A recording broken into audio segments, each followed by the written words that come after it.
and the Green Bay Packers on Sunday Night NFL.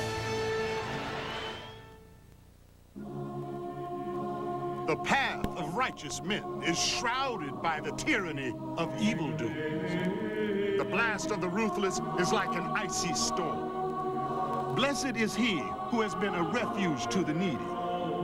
Young men may grow weary and faint. Even in their prime, they may stumble and fall, but those who look to him will win new strength. They will grow wings like eagles. They will run and be not weary. And they will put on righteousness as a breastplate and a helmet of salvation and garments of vengeance to strike home with his furious anger and the flaming fire of his reproof. And you shall know the name of the Lord when I lay my vengeance upon thee.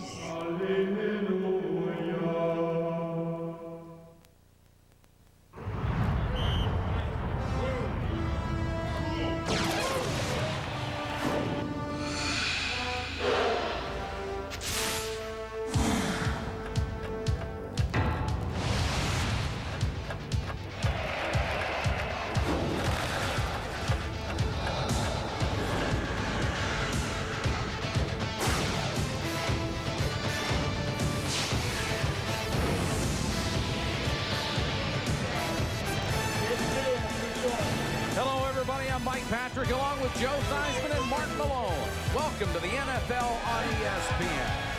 Brett Favre is enjoying an MVP-type season, and that's bad news for Tampa Bay. In 6 career starts versus the Bucs, Favre has thrown 15 touchdown passes, just 2 interceptions, and is a perfect 6-0. On defense, Reggie White is out of tonight's game with a pulled hamstring. But, Joe, this is a game that Green Bay needs to win to clinch a playoff spot and remain tied in the race for that home field advantage. Yeah, Michael, but Sam White needs it more. I mean, for his sake as well as his team. Right now, the Bucs are looking up at the rest of the division, and tonight is a must-win, or like you said, they're out of the playoffs. But the man on the spot is Trent Dilfer, the NFL's lowest-rated passer. Tonight, I look for Trent to come out throwing quick and short early, try and find a rhythm, and hopefully, for a change, Mark, find the end zone. All right, Joe, on defense, Sam Weiss is hoping that he's going to get some big plays out of the man in our spotlight tonight. Defensive tackle Warren Sapp. The Bucs hope their rookie first-round draft pick can use his speed to disrupt Brett Favre and the Packers. I'll be back with video reports throughout the night to chart his impact. Mike? All right, Mark. Mike Holmgren has won 9 games in each of his 4 seasons with the Pack, and now he is closing in on his first division title.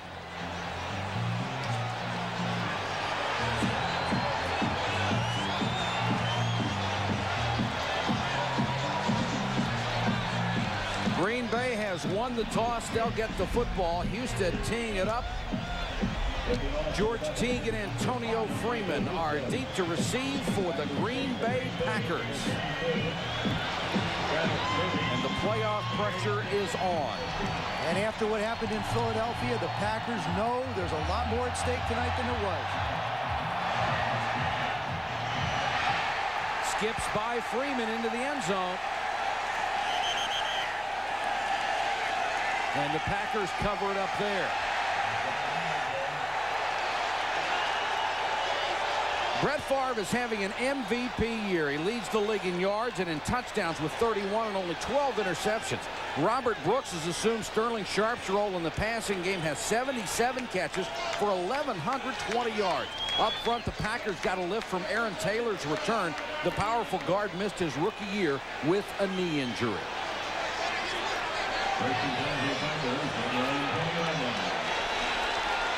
Reggie White breaking the streak of 166.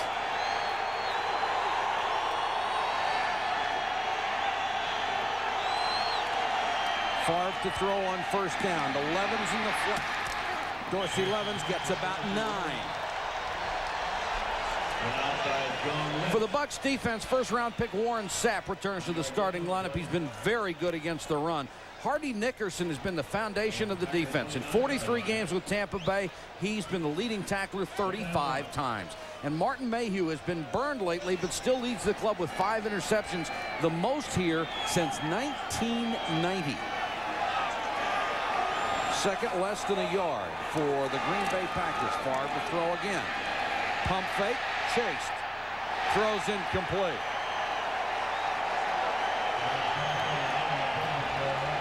Good coverage by Brooks on Edgar Bennett. Mike, the Green Bay offense is a rhythm offense. You'll see Brett Favre go back, try and set, but Warren Sapp does a good job of coming inside. He doesn't stop, runs really over Winters. Now you see Favre's out of his rhythm, but the constant pressure doesn't allow him to set his feet and throw back to a receiver who hooked up in the middle. William Henderson, number 30, the rookie from North Carolina, checks in as a blocking back. And this is the best third down offense in the NFL. Levens has the first down and 20 more. Dorsey Levens to the 41. Oh, what a job Mark Chmura does on the right side. The tight end just did a great job of sealing the right side, and you'll see there's nobody outside for support. You want to take away corner support. He's going to be over here. He's going to seal this side and allow the runner to get outside. Terrific job. Does a good job on Lonnie Martz. Great help on the outside by William Henderson, and Levens makes the corner. Spotted at the 42.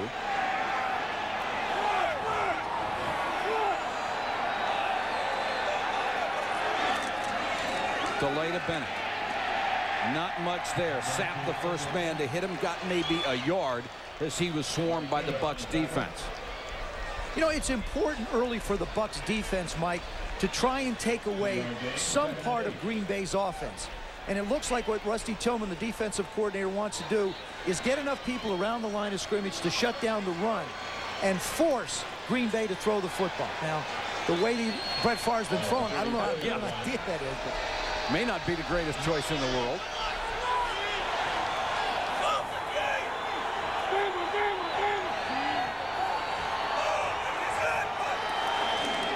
Backs out of the eye, play action by Favre. The quick throw complete to Ingram, breaks a tackle down near the Bucs 40. Mark Ingram and Anthony Morgan alternate at that one receiver spot. Neither is terribly pleased about it, but this has been a real team this year. They don't criticize each other. They don't criticize the coach. They do everything in an unselfish nature. This is a good play action pass, and notice how quickly Brett gets it out. Now, this is what the Bucs are going to have to do. They're going to have to do a better job of tackling. That was Charles Dimry, who just missed the tackle completely on Ingram. Yards after catch, very important to this offense. Ingram picked up in a trade from Miami, and now Morgan checks in his spot. Favre again with a quick set, throws complete.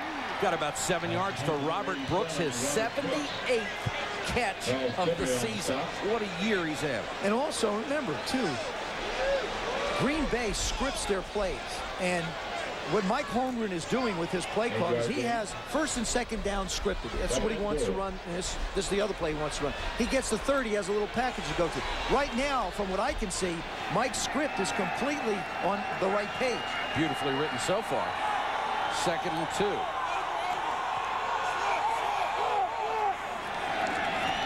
Bennett couldn't get outside. Stuck just outside the 30-yard line.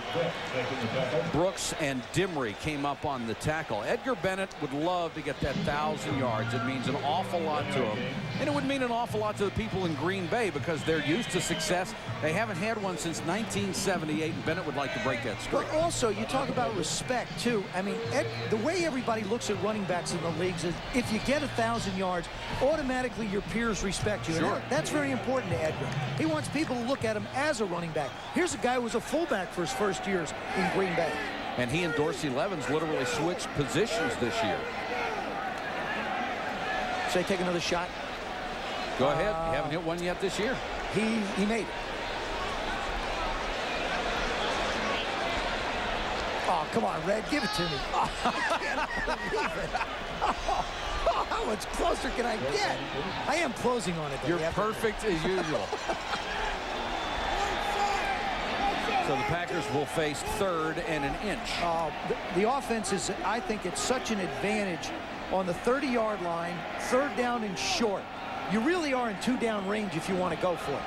I mean, he really could go for it on 4th. So a play-action pass here is something that you just salivate for as a quarterback. Well, as we've seen today, if you're on your own 30, you can go for it. Yeah, but That wasn't a smart decision. Levens and Henderson to the backs.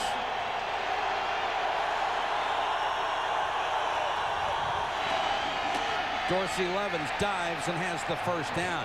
You might remember Dorsey Levens is an excellent tailback from Georgia Tech. As a senior, averaged over 7 yards a carry, but he's 240 pounds now. And look at the Bucks. They are signaling the ball came loose. But Red Cashin isn't having any of it. Now, Red's one of the real classic referees in this game. He's going to keep this whole thing moving along. Really controls the game tremendously. Does a tremendous job of controlling pace of a game. You won't see a lot of fights. Probably won't see a lot of flags because he's in charge. The Packers working on 4 minutes and have gone 51 yards already. It's been a beautiful opening drive. Favre play action one way, back the other. Flanker screen to the 15-yard line. Beautifully executed to Anthony Morgan. Lonnie Martz had to make the tackle. Boy, are they in rhythm. Everything they're running works. He'll throw out to the left quickly. He'll turn around and swing now. This is a double screen. What happens is you'll see the quarterback fake to his left, Favre, come back.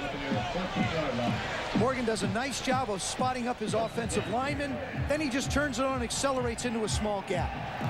Nice block by Frank Winters, too.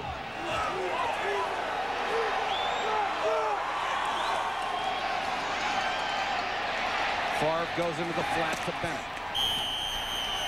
Stuffed out of bounds in a hurry. Martin Mayhew was right there coming up from the corner. Brett Favre is in such control of this offense. When you talk to his teammates, they talk about his maturity and accepting total responsibility. And we'll get into the conversations about Sterling Sharp through the course of the night. But in past years, he just looked for Sterling and didn't have a chance to survey the field. Now he can look at a lot more receivers. Funny what happens when you're forced to change something. 5 out of 6 on this drive. He has 3 wide receivers in. Draw play, Bennett. Stopped shy of the 10. Looked like Eric Curry was the first man to get him. We always talk about teams in the red zone, but here's a look at the most productive players inside the 20. Second best in the NFL in the red zone, Dallas All-Pro Emmitt Smith. He has 20 touchdowns. But the most productive player, Green Bay's Brett Favre, accounted for 27 touchdowns passing and running in what we'll now call the Brett zone. He's just had a spectacular year. 3rd and 6.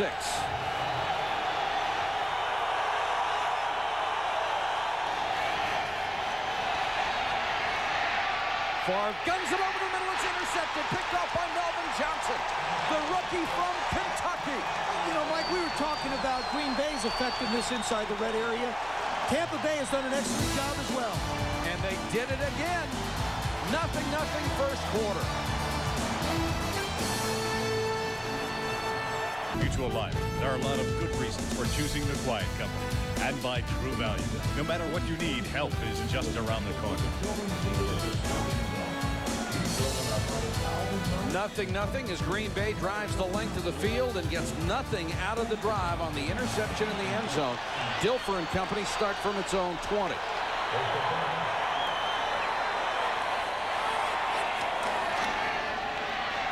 Ellison, quick screen. Wayne Simmons was right there. Joe, let's go back to the interception. Mike, there's a reason why this happened. If you draw the line here, you don't want to throw the ball on this side of the field because bad things will happen. You want to make your throws over here. Watch what happens to Brett. He dropped that. Now watch where this ball's delivered. See where it is? It's on the other side. It's on the other side. It gets picked off. That means he was late with the throw, and he did not see the off safety who happened to be the nickelback Johnson. Ellison is the running back on 2nd and 12. Dilfer with the quick throw, got it out to the 25-yard line, but it's incomplete to Alvin Harper. Been a tough year for Alvin Harper. There's the rookie Johnson who makes the interception. And Thomas Everett is the man whose job he took at free safety. And Everett said in the paper today and yesterday that he had felt like he was a scapegoat for the things that had gone wrong. He's a former Pro Bowler when he played at Dallas.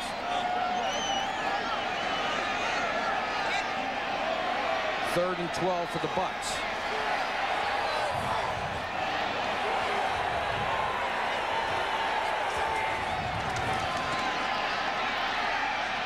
Dilfer hanging onto the ball and sacked by Matt LaBounty, who's starting in place of Reggie White. There must be something about that left end spot. Well, LaBounty does a good job. I mean, he's got great moves. He has a very good technician where Reggie just overpowers people. LaBounty uses some stuff. But in this case, Trent Dilfer's ready to go down the field. He sets up well, starts to go. LaBounty doesn't quit. Anytime the quarterback pulls it down, probably going to wind up with a sack. Reggie Roby to kick it away to rookie Antonio Freeman. Should be good field position for Green Bay. And one of the raps on Dilfer is his tendency to hold the ball up long. Freeman backpedals to the 42. He gets nothing out of it as the Bucs cover it very well. No return after a 46-yard punt. We're scoreless first quarter from Tampa. Guy who wanted to come out for one play and make the streak 167 games. Rather, he chose to set it out. You got to admire him no matter what he does. Even after we tried to talk him into it last night, he wouldn't do it. Yeah, and really his motivation was, if I don't play tonight, that means that other guys are going to have to step up. And if they're going to have to step up and do a good job, that means we're going to be a better football team. He is of a high integrity, a high intensity, and just a great football person. Bennett goes to the eye.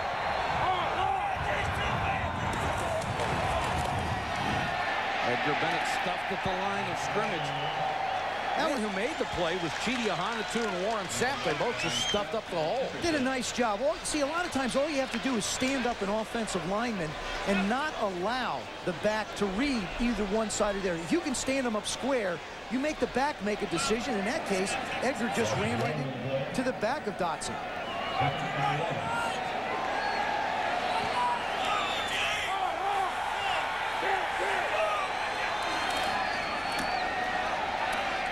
Favre over the middle, tipped at the line of scrimmage. It was intended for Henderson. And Chidi Ahanotu did it again.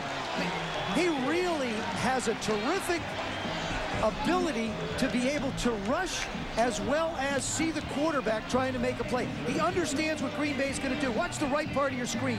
He's number 72. He's rushing, but then he just does get his left hand up and knock the ball away. That's knowing what the offense is trying to do to you. Leads the defensive lineman with 37 tackles this year.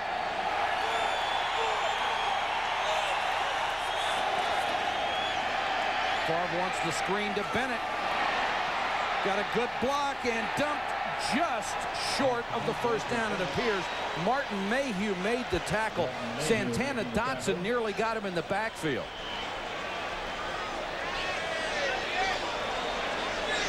Got a good mark. And it will be close. Tampa Bay almost blows this thing up from the beginning. See Nickerson trying to get over. Dotson couldn't make the play. Mayhew comes up and hits him, and they get a very generous spot here. Boy, they sure did. Oh, that's an official first down. Yeah, that was short. Underline the term official. That ball was spotted at least a yard further than where he landed. But Sam, sometimes they spot him where they think it goes. So first down, Green Bay at the 47. Not a good start statistically for the Buccaneers. 88 yards difference, and they're -9. But it's 0-0, and that's the stat that counts most. 3 wide receiver set for Green Bay. Bennett, the single setback. And he'll get the draw.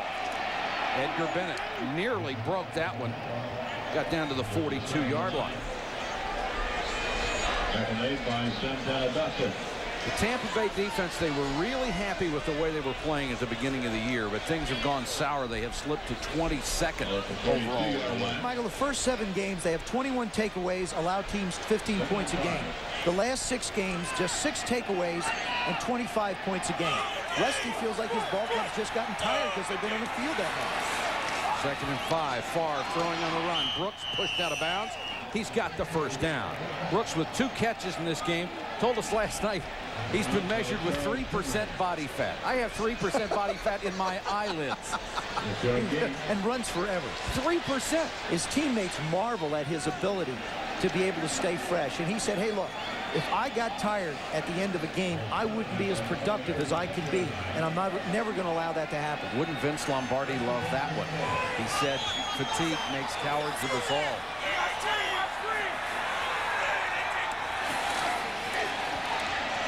Favre with plenty of time. Bennett, a little check down. He gets to the 30-yard line. It's a gain of 6. Ahana drops back to make the tackle, along with Hardy Nickers. Yeah, if they're tickling each other out there, you let me know, all right? They wouldn't get penalty. The commissioner would have a hard time finding them for tickles. Illegal tickle. Okay. The Packers, here's another stat that just totally dominates time of possession and play. Kimura and Jackson both in at tight end. Bennett cuts it back on the toss sweep, a couple of yards shy of a first down. Derek Brooks, the rookie out of Florida State, makes the tackle. He's played really well for a rookie. I mean, from day one, they brought him in. They made him the right outside linebacker in this 4-3 defense. He's gotten 1 sack so far, but Rusty Tillman was saying he's really pleased with the progress this guy's made. Hasn't been, he's not real big. He's 6 feet, 225, but has been a steady linebacker for him. None of their linebackers are big. Nickerson's only 229. Levens and Bennett in together on 3rd and 2. Favre for Bennett, can't make the shoestring catch. Had a nice little pattern out there with Levens and Bennett crossing. Good job by Lonnie Martz, number 51, the outside linebacker. Didn't bite on the play-action fake, got into Favre's face, didn't allow him to make a good play in the throw. Left part of your screen, watch 51. See him just get there enough to make Brett pull up?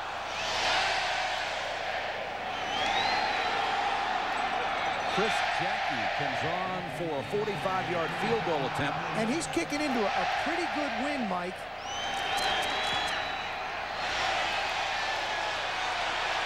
Long enough, but wide right from 45.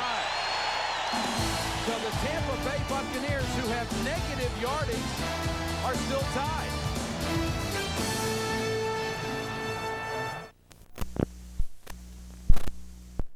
In the Bucs, tonight's overhead shots courtesy of the Goodyear Blimp Stars and Stripes from Pompano Beach, Florida. Control captain Richard Daniels. He's from Burbank, California. Pete Pearson has checked into the lineup for Tampa Bay on the offensive line for right tackle Scott Dill, who had been injured and is returning to the lineup tonight. Eric Rett gets the carry just back to the line of scrimmage. For Trent Dilfer, the potential is there. The numbers, not yet. Struggling with only 3 touchdown passes, 12 interceptions. With little fanfare, Eric Rett continues as an outstanding runner, over 1,000 yards, his first 2 years in the NFL.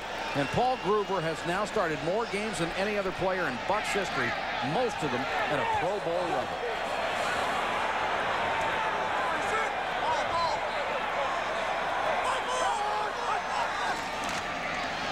Rett trying to get off the right side, slips 1 tackle, gains maybe a yard. Sean Jones in his 12th year, still an excellent pass rusher for the Packers. His 5.5 sacks, second on the team. Wayne Simmons has made the loss of Bryce Pop easier to take. He's second on the club with 74 tackles to go with 3 sacks. And Leroy Butler, one of the game's best cover safeties, and he leads the pack in both tackles and interceptions. The legendary Reggie White, the NFL's all-time sack leader. He has already seen his defensive mates step it up with him out of there. Harrison Armstrong in a 2 tight end set, both in the backfield. Dilfer over the middle, complete out to the 49. That's a first down. Mike, that was a huge first down for the Tampa Bay Buccaneers for one reason specifically. It allows their defense a little bit of rest on the bench. They have played their heart out the first quarter, but that was a very big first down. Dilfer does a nice job here of setting and not holding the football. He's very decisive in getting rid of it. The good move away by Copeland. Good concentration, first down. And he beat the rookie Craig Newsom.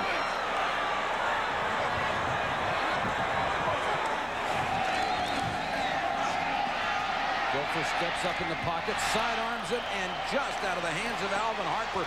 Newsome was there this time and got a piece of it.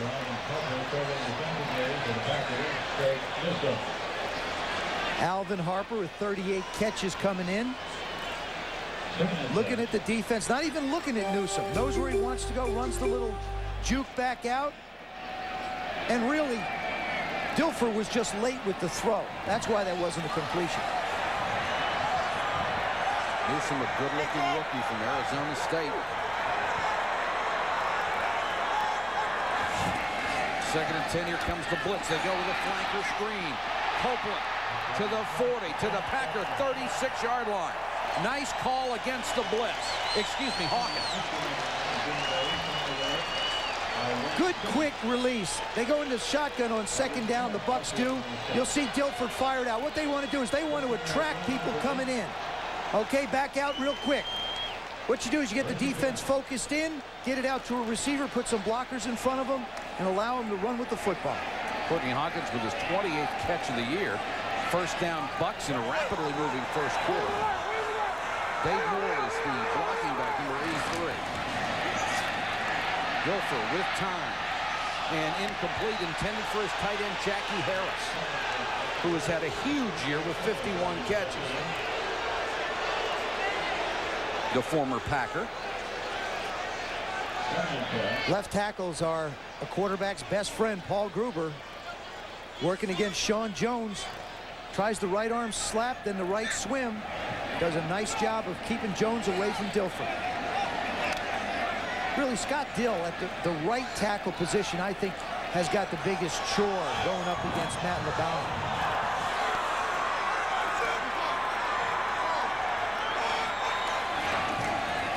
Rhett on the toss. Got a nice block at the corner and drives forward to the 25. Doug Evans made the tackle along with Leroy Butler. Matt LeBounty hasn't played a lot, so you know he's jacked up. He wants to come after Dilfer. So what you do is you let him go. He's down the lower part of the screen. Just let him go. Tight end releases outside. Pitch turns, gets outside. Good job of blocking outside by Courtney Hawkins, the wide receiver. Almost like an option play. You just let him run himself out. And what's very important there, Mike, is that the receiver does a good job of position blocking. That's what Courtney Hawkins did. LeBounty, the 3-year man out of Oregon, and here for Reggie White tonight, has 1 sack. Back to the ground game, Eric Rett. He runs hard every time, down to the 20. Joe Kelly in at middle linebacker makes the tackle along with John Yurkovich. Joe Pine, number 60, the left guard. Tony Mayberry, the center, 61. And Ian Beckles, the right guard, number 62. Created a nice little bubble for Rhett to get into. You'll see the push they get inside. There are the three of them. 60, 61, 62. See the alley? Look at that. Rhett heads right up 4 yards before he ever gets hit. And Tampa Bay is not going to bother with another play. They'll march to the other end of the field as they have played the Green Bay Packers to a stalemate on the scoreboard. End of one period, 0-0. Stadium, Warren Sapp in our spotlight. Sam Weiss decided to play him because of his speed. He can make plays, but he's undersized, and that can be a problem. Here's an example early. The stun, he works off of Aaron Taylor quickly, then gets to the quarterback, puts a little pressure on Favre. Here again, works off the tackle and gets in the backfield. But the problem is when he works against Taylor, if he doesn't get on the edges, he's got a problem. Mike, back to you. All right, Mark. And there is the first-round draft choice out of Miami. The guy that they wanted to make a bigger impact than he has, but he has played well. 2nd and 5 for the Bucs in a scoreless game. Dilfer. And they whistled this play dead. And Jackie Harris is just as glad they did. Well, you know, they're coming off of a timeout. And number 74 on the offense, 5 yards. Still 2nd down. Is he not set? Trent wants to know, was he not set? Evidently not, because Trent wasn't even ready for the ball. That was a case where Tony Mayberry snapped it on his count as opposed to Dilfer's, and Gruber was moving.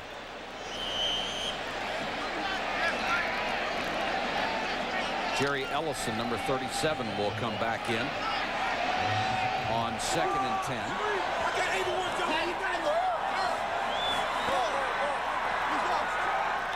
Packers show blitz. And around. Eric Rett from the wing back inside the 20, near the 10. Well, Sam Wyche is pulling out all the stops tonight. He's really, what he's done is he's getting Green Bay to commit to a certain step and then bringing plays around the other way. Sean Jones is going to take a hard inside, and they're just going to go around him. That's number 96. Jackie Harris does a good job on the outside. There comes Rhett. They got the linebackers chasing. Good block out front.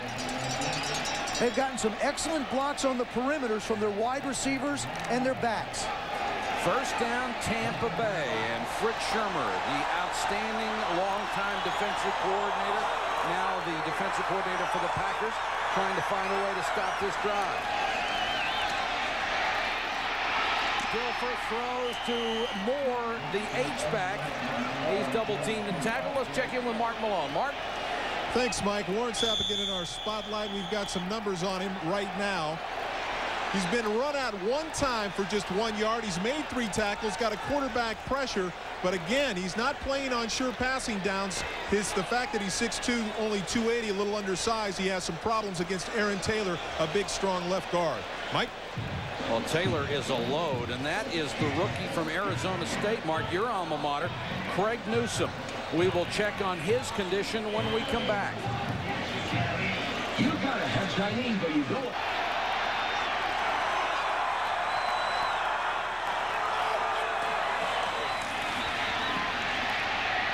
Dilfer throws complete in the flat. Down to the 2-yard line goes Jackie Harris. Keith Crawford had to make the tackle. Well, last time these two teams locked up, Jackie Harris had 10 catches for 122 yards. Dilfer finds him again out in the flat. He'll come out to your right. Ball's coming at you in your lap. Good quick read by Dilfer. You know, he's not holding the ball a long time. He's seeing the field fairly well. Got to have Sam Wyche very pleased and Mike Holmgren curious. And only Jay Novacek has more catches by a tight end in the NFC than does Jackie Harris. 3rd and a yard. Rhett. Struggling. Stuff short of the goal line, but he will have a first down, it appears.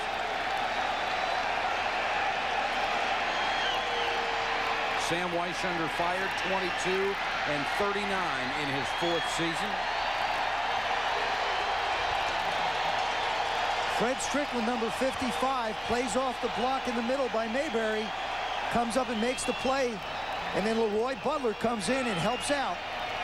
13th play of the drive coming. 1st and goal from the 1. And they've got Warren Sapp in as a blocking back, number 99. Dilfer play action, throws, intercepted in the end zone, Joe Kelly. That was a play they had worked on all week, to have Sapp run through that gap in the line and hit him in the end zone. Dilfer cannot throw that ball on a line, though. But you see, Mike, he can't really hang it up in the air because it gives the defense time to react. I think there you just have to say, this is a great defensive play by Joe Kelly.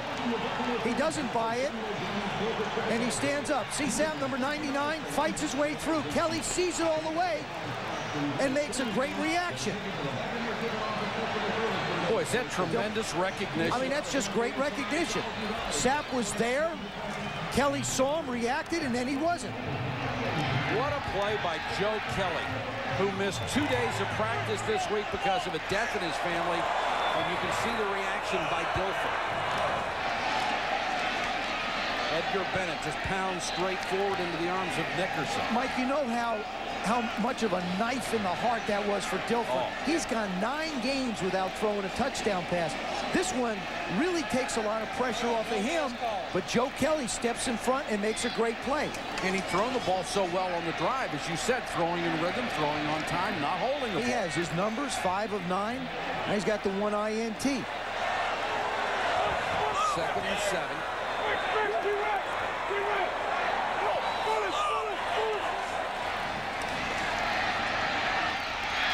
Favre goes over the middle, complete to the 30. Brooks should have the first down as he's brought down by Charles Dimry, a young man who's having one of the best seasons of his career, as is Brooks. Came out of nowhere, really. And just a different receiver than Sterling Sharp was. He was penciled in to fill the role, works against Dimry. More of a runner. Sterling was a bigger guy who could overpower corners. Robert is more of one who can run away from people, make moves at the line of scrimmage, and get away from them. Fifth Packer receiver ever to have a 1,000-yard season. First and 10, Green Bay, 11-14 in counting. First half, no score.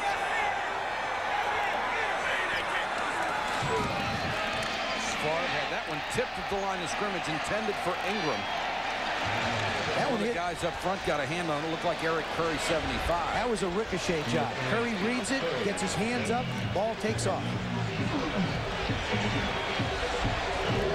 You didn't used to see so much of that when quarterbacks made those 7-step drops. No, you wouldn't. We used to drop a bit deeper. Now they get it out real quick. The right part of your screen, number 75, actually hits him right in the helmet. That's how quick Favre gets it out. They will throw it at about 6 feet.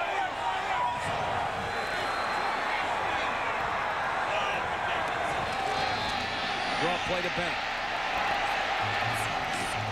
Runs through it, tackle, gets near the 40, maybe a yard and a half shy of a first down, and one of the Bucs is down, and that's John Lynch, who was just coming back from a knee injury. Boy, you hate to see this. Down, grabbing a knee again.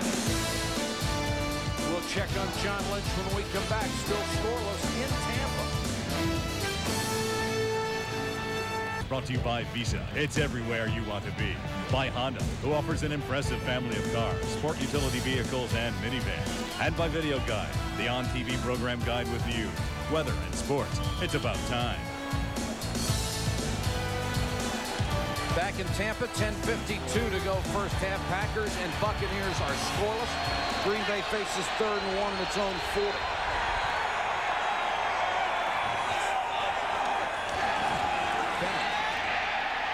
Didn't get it. Great play by Eric Curry, who came off the corner to get enough of Bennett to bring him down. And Hardy Nickerson finishes him off. Curry's really starting to play more like they had hoped. Watch him come down hard. He just follows the tackle. Doesn't get Bennett down, but slows him down enough so that Hardy Nickerson can come in and finish him off. Packers will have to kick it away. Hendrick to kick to Bobby. Joe Edmonds, one of the great stories in football, out of the game for nearly 6 years with the drinking problem. And now he's number 5 in the NFC as he got a chance to return. He's made the most of it. Dives for the fair catch inside the 20-yard line. A punt of 42 and no return. We are still scoreless in Florida. Concerned about their team leaving. The latest rumor had them going to Cleveland, had the nickname going to Baltimore. Both of those rumors denied by the NFL, by people in Cleveland. They had a season ticket drive here. There's Malcolm Glazer, the new owner of the Bucs, bought them from the estate of Hugh Culverhouse. Mike, this is a great sports town. They have 32,000 plus season ticket holders for a team that has lost 10 games over a decade. 12 years in a row. But the Blazers wanted 50,000.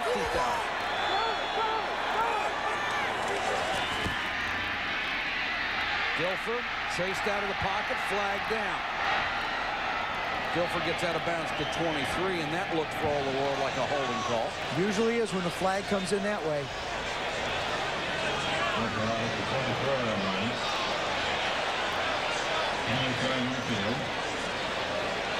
Red Cashin, our referee tonight.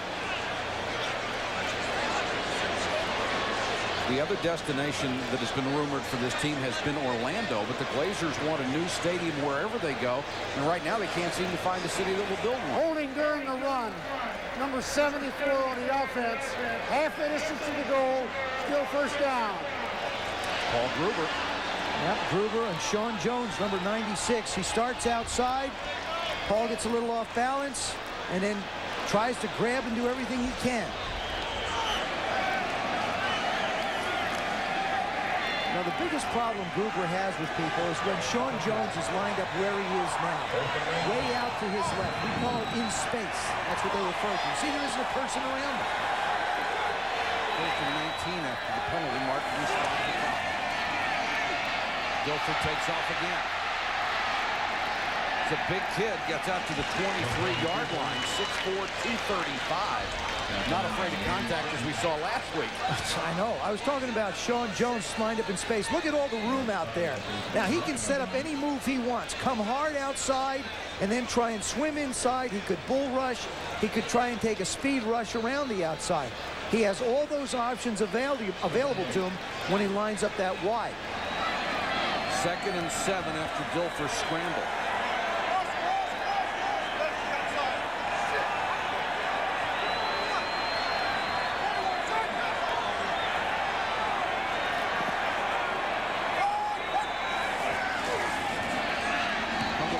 Hawkins on the flanker screen. A couple of great blocks, and Hawkins over the 35 to the 37-yard line where Leroy Butler got him. But it's a gain of 16, second time they've run this. And they've gotten 30 yards out of that play. 14 the first time, 16 this time. They run Courtney on motion. They know it's man-to-man. You get somebody out in front. That's Bobby Joe Edmonds, who comes out and makes a block. Good job by the offensive linemen downfield, both Beckles and Mayberry out in front for him. Dug themselves out of a big hole, 1st and 20 on 2 plays. And as usual, a very innovative offensive design by Sam White.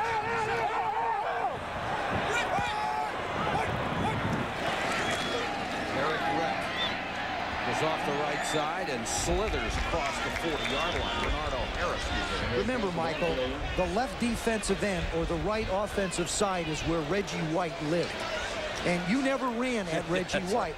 And really, a guy like Reggie makes you offensively do a lot of different things. One thing is you don't run over there. That was a 4-yard gain where it normally wouldn't happen for the Packers. 2nd and 6, and right now playing that spot, Gabe Wilkins, a 310-pounder, who started a defensive tackle the first 7 years. He played well before that. Rhett will try the left side, gets to the 42. The Pro Bowl Selection Show. Thursday night at 7:30 p.m. we'll have the exclusive announcement of this year's AFC and NFC teams. Join Chris Berman, Tom Jackson, and Joe Theismann for highlights, analysis, and interviews with the NFL's biggest stars. That's Thursday, 7:30. How about in advance our condolences to the 3 brilliant NFC receivers who won't be going? That is incredible. Or 4. Yeah, 4. I mean, it's just unbelievable, a list of NFC receivers. Jerry Ellison on the field, 3rd and 4. Dilfer with plenty of time. Sideline for Ingram, incomplete. Knocked away at the last moment by Keith Crawford, the second-year man from Howard Payne. Alvin Harper tries to go up and make the play. And you really want to take advantage of his height. Does a good job. He goes around. Now, to me, he's just too close to the sidelines. He comes down. It goes right through his hand. Alvin Harper's got to make some plays. He was brought here, paid $10 million. Those are the kind of plays he has to make to help this offense out. He's got to make the tough catches. Been a tough year for him. Missed the first 3 games with an ankle sprain. He played hurt for 3. Only had 38 catches coming in.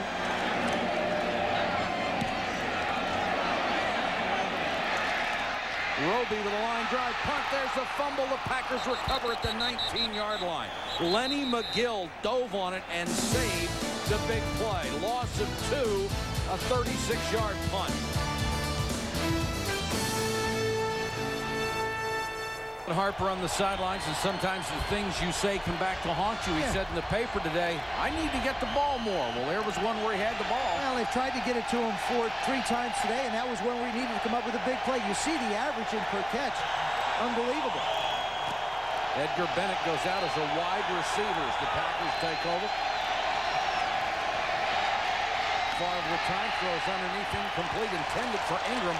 I don't think he saw it coming. Well, Tampa Bay defensively has disrupted Brett Favre's rhythm a little bit.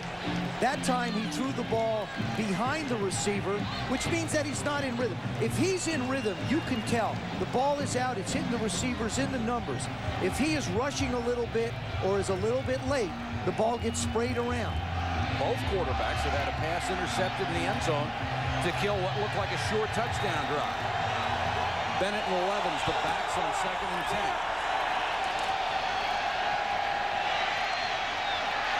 Levens fighting for the extra yard, got over the 29, should have a first down. Martin Mayhew, one of the tacklers for Tampa Bay. Both defensive coordinators in this game, Rusty Tillman for Tampa Bay, Fritz Shermer for Green Bay, they just don't want to give up the big plays and put more pressure on their offense. They'll both play what's called a bend, don't break defense. Let them work the ball down. Maybe we can get something away from you. There's Rusty, and Fritz is on the other side in his Green Bay outfit. What a terrific job he's done in different places. And what a nice man. Always adapted, always been so close to getting a head coaching job and never quite been able to land it. And should have. Yeah. Martin Mayhew is the injured Buccaneer. They have already lost John Lynch, who re-injured a knee.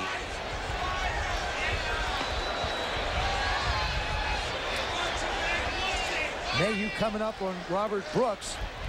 He gets locked up. Looks like one of his own players came in and hit him from the left side. Mayhew with 5 interceptions this year, 81 yards in the return department. And fortunately for Tampa Bay, able to get up. Providing tonight's shots from above the Goodyear Blimp Stars and Stripes. Goodyear Blimps in their 4th decade of live sports coverage. Congratulations, you have just won a Doctor's. Now that's not the shot that we showed you before. This is now. This is Alvin Harper, still concerned about the play that got away from him. You know, when you make that kind of money, I think the pressure's unbelievable. I wouldn't know. I wouldn't know. Me neither. But I mean, you know, you're trying so darn hard to justify it in your own mind. Tony Stargell has checked in, number 45 for Martin Mayhew at the corner. 1st and 10, Green Bay. Dimry made the play there, and a late flag. Dimry and Morgan right together, and Dimry and the fans really upset about the penalty flag. Yeah, you know, Mike, they allow contact within a 5-yard area. They allow the defensive backs to chuck the wide receivers. And this is going to be pass interference, but to me, these are two receivers hand fighting, or a receiver and a DB hand fighting. Pass interference on the defense. First down.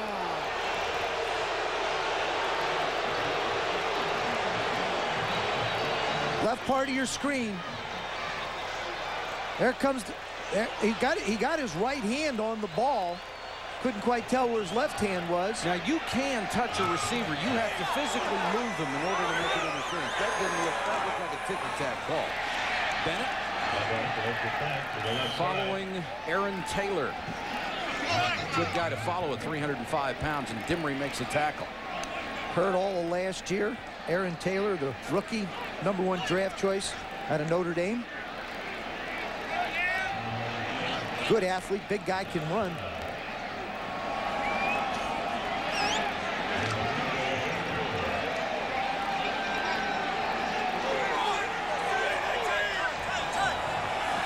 Second and 5 for the Packers. Favre over the middle. He's got Keith Jackson. Jackson down to the 37-yard line. He gives them another big weapon, a gain of 19. That's why Keith Jackson came to the Packers. That's why they wanted him. Look at that. There's nobody there. That's the first thing that goes through a quarterback's mind. Nobody in center field. I'm going to try and work the ball down the middle. That's exactly what happens. Brett Favre finds Keith Jackson. And Edgar Bennett nearly knocked that pass down. He thought it was for him. Timeout, still no score. Like cheese to you, that's absolutely. That's the moon. I mean, I feel like I'm an Apollo 13. Oh my goodness, we've landed on the moon, and there are cheese heads there. 6,000 cheese heads have landed in Tampa. That's great support. 6,000 people go on the road course. It's a nice time to leave Tampa. Nice time to leave Green Bay. Oh, there's one. There's a artificial cheese head. 1st and 10. Bennett cuts it back inside down to the 33-yard line. Tackled by Derek Brooks, the rookie out of FSU. Bennett never fumbles the football. The reason? He says, the less I fumble, the more they give it to me. Yeah, and the other thing is, he said, I don't want to put up with Coach Holmgren's wrath if I do. Mike makes, that's one of the big stress points for Coach Holmgren. Don't put the ball on the ground and you'll play. You make a mistake on Mike Holmgren, you may spend the rest of the week on the bench.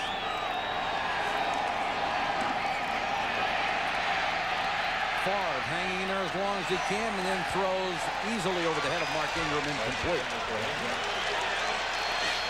Good pressure by Tampa's outside rushers.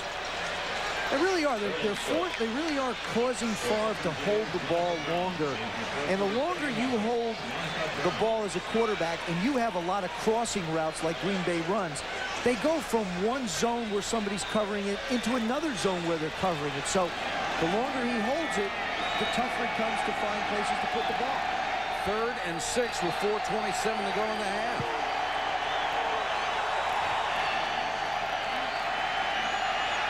Four-man rush, a lot of time. Favre for Brooks overthrown. Stargell wanted a flag, thought Brooks pushed away. Another good defensive stand by Tampa. And a good job by the offensive line. Tillman's defensive backs did a good job, because certainly Green Bay's guys up front did an excellent job of protecting him. Now, Chris Jackie is incredible from over 50 yards. He's 2 for 3 over 50, 6 for 6 from 40 to 49, and he has a wind at his back. This will be from 51. If anything, he hook it left. He got it. The 16th field goal of his career of 50 or better. It's unbelievable how good he is from so far out. Money.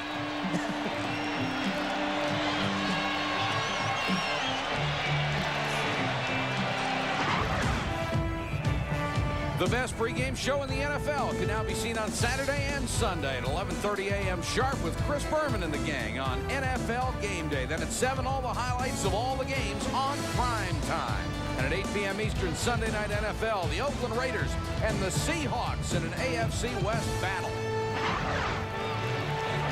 There was a game a month ago that looked like it would be totally meaningless except for playoff position, and now the Seahawks, with that wonderful comeback they've had, could actually tie the Raiders for 2nd place in the division. And the Raiders, since Jeff Hostetler went down at the quarterback position, have just not been able to generate any kind of offense to get it done. And I've been shocked at how they've not been able to stop the run on defense. They've got some great players on that defensive line. Ellison and Edmonds deep to receive. Ellison from the 4. Ouch. Buried at the 15-yard line.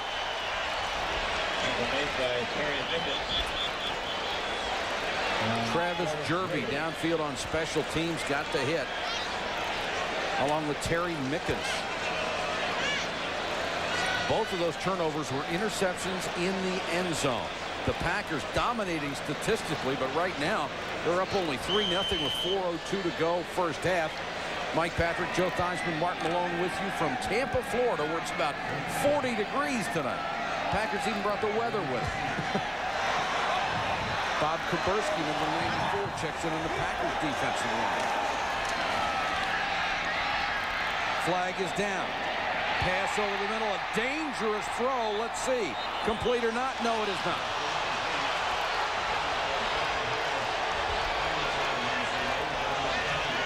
Jackie Harris couldn't hold it. Now we'll check the penalty. Looked like a hold, and it is. The Bucs are getting pretty good at starting on 1st and 20. Last time they had a drive, that's where they started.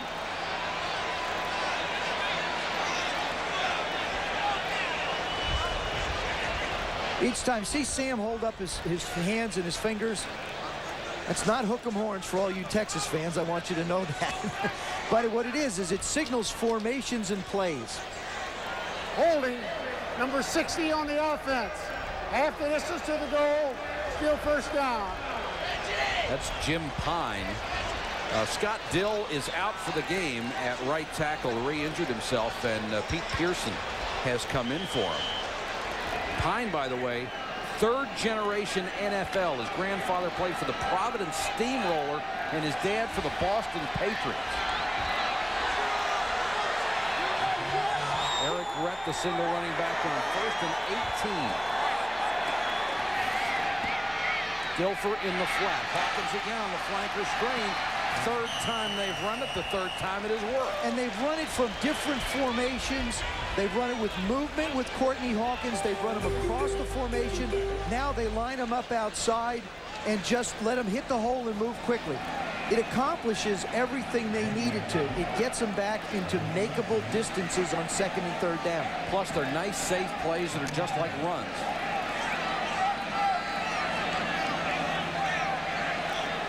Second and 7 for Dilfer. Good protection against throws and had it knocked away. Almost intercepted, but no. Or is it down? There's also a penalty marker. Wayne Simmons now was the man who knocked it loose. From where this is thrown, it looks like it could be some type of interference. You have to look where the flags are. Defensive holding, same difference.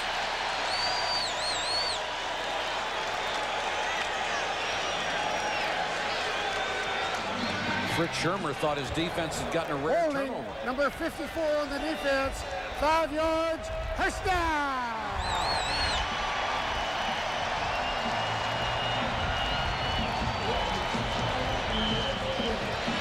Dilfer's going to look to his right. Now he makes the set.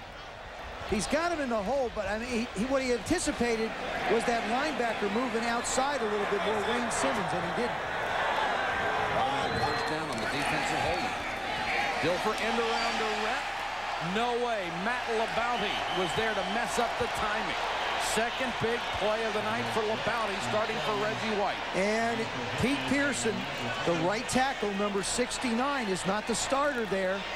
So you got to figure he hasn't seen this a lot in practice. Going to come right through 69, doesn't even block him. He's got to do something to him. Jackie Harris, the tight end, never ever gets a hand on him. Labouty makes the tackle. And did you see Reggie White smiling? Now there's a guy who sees someone doing well in his spot, and he's not threatened a bit. He's happy for him. He wants to see that happen.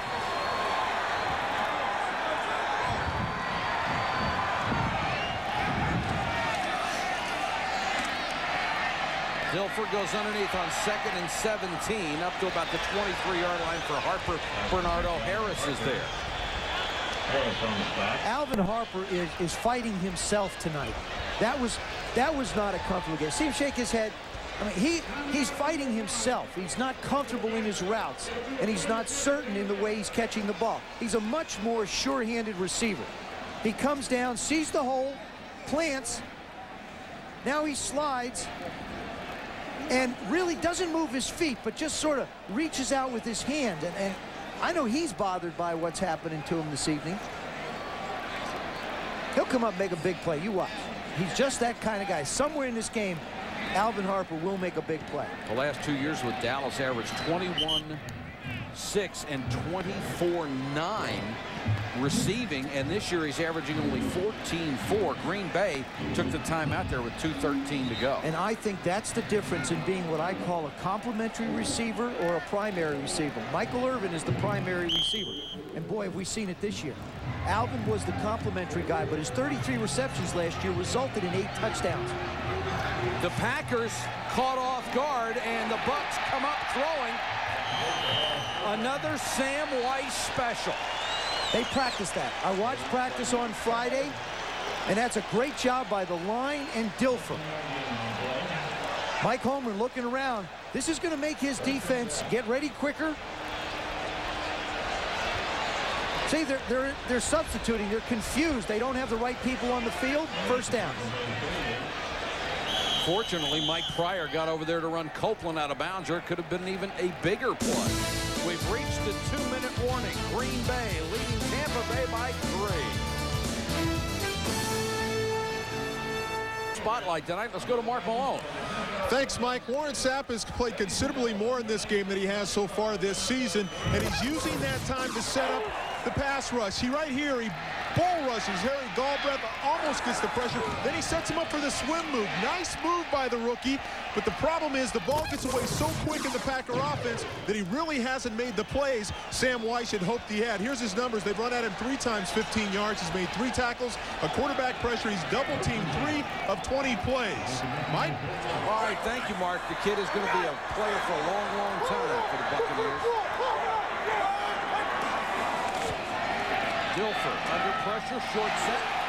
Nearly intercepted at midfield, thrown behind Harper. Doug Evans almost got the pick. Doug's going to make a case pleading, but this one slips right through his hands. The Bucs go with nobody in the backfield. They try and get the ball to Alvin. Ball's up high, which is not a bad thing when you got a receiver as tall as him. Thrown behind him a little bit, and just right there. That's what happens when you wait for it sometimes instead of going to get it. Fell right through the old breadbasket. 2nd and 10.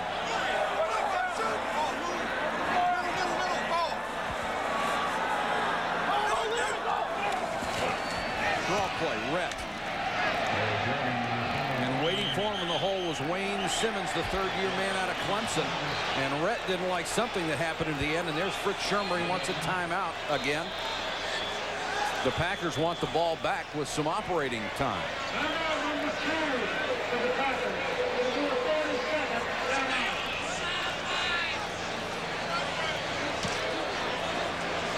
Coming up at halftime, the fastest 3 minutes in television. Chris Berman with the highlights. You'll want to hear this. Barry Switzer's explanation of what happened at the end of the Dallas game, and the Flyers look to extend their home winning streak. I can tell you before you hear it, there is no explanation as far as I'm concerned. Well, I have one. It was very cold and he wanted to go home. It worked then. It was rational. I don't, you know, I just think that kind of a call by Coach Switzer today lets down the guys that are playing hard on the field. And I know his team is going to stand with him, and that's admirable and all. But, man, you don't make those kind of coaching calls whether you play Pop Warner ball, high school ball, college ball, pro ball. It was amazing to watch. I'll say that for it. Trent Dilfer's got to come up with one now to get him at least 10 yards. This is the time when you don't want to make the big mistake, though. You're only down 3-0.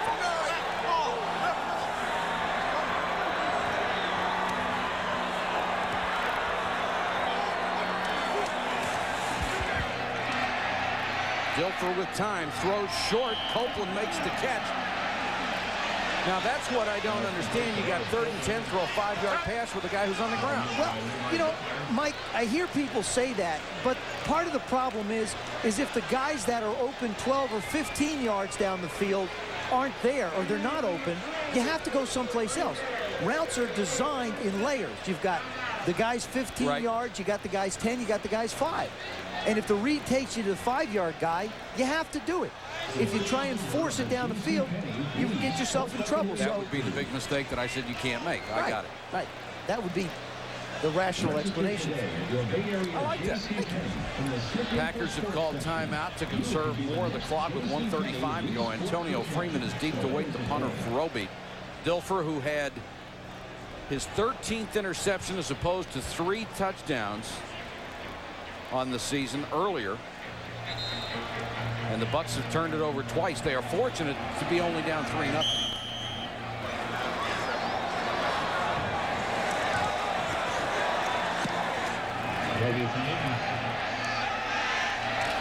Freeman buried at the 15-yard line. Melvin Johnson with another big play, this time on special teams.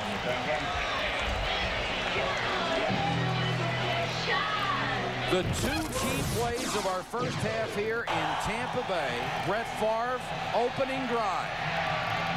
Intercepted in the end zone by Johnson. And then Dilfer, the same thing, picked off in the end zone. 2 red zone turnovers. That's why we're only 3-0. Now the Packers have 1:24 to operate. Martin Mayhew is back in the Bucs secondary. Play action by Favre. Guns one. Brooks at the 42. on a rope, and a nice catch by Brooks. See what happens when he sets and has time to fire? I mean, he just is so good.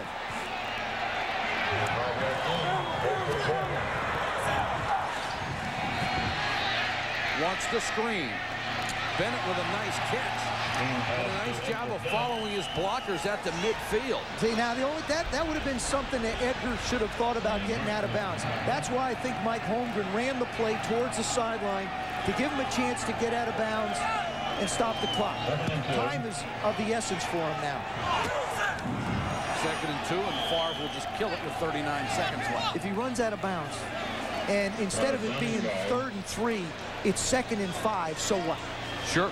So that's a case where Mike wants to talk to Edgar about that decision. And it would have saved 12, 13 seconds off the clock. It's important that Tampa Bay tries to funnel the Green Bay receivers inside in the numbers. They don't want him to catch something out of a corner where a guy can make a play and get out of bounds. So that's going to be the primary thing on Tampa Bay's mind.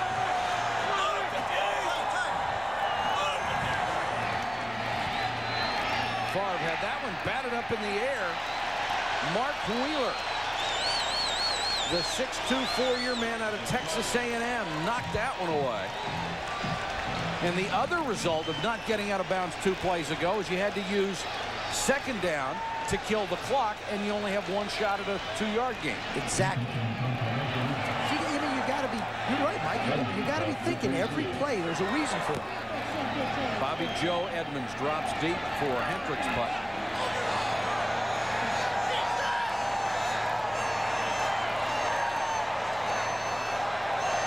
Edmonds, big rush and nearly got there. And Edmonds covered at the 10. Prime Monday tomorrow night at 7:30 Eastern. Mike Tirico and company preview the battle between the Chiefs and the Dolphins.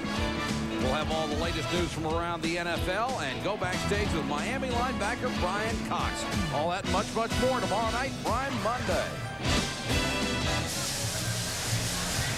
Sellout crowd here tonight in Tampa Bay, over 74,000. Which is great on a cold night like this with your team having falling to the edge of the playoff picture and rumors circulating that the team will not be here next year.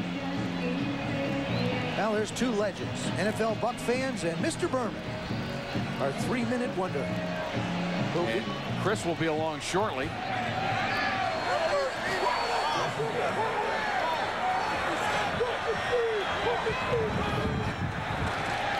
And the Bucs are going to be very conservative about this. Eric Rett will go down at the 10-yard line. Crowd doesn't like it, but that's a nice conservative, safe call. There's a flag down on the play. And a nice conservative hold to go with it. Yeah, I think you got to kneel down, Sam. I mean, you've got to tell Trent, take the snap and kneel down. You don't risk a fumble on an exchange or a penalty. Holding number 82 on the offense. Half the distance to the goal, still 1st down. It's Alvin Harper. That's either 3 or 4 offensive holding. But it's the last 3 in a row. They've come up 1st and 20. In this case, it's only going to be 15 because it's half the distance to the goal. With only 19 seconds to go, let's see what Sam Weiss comes up with.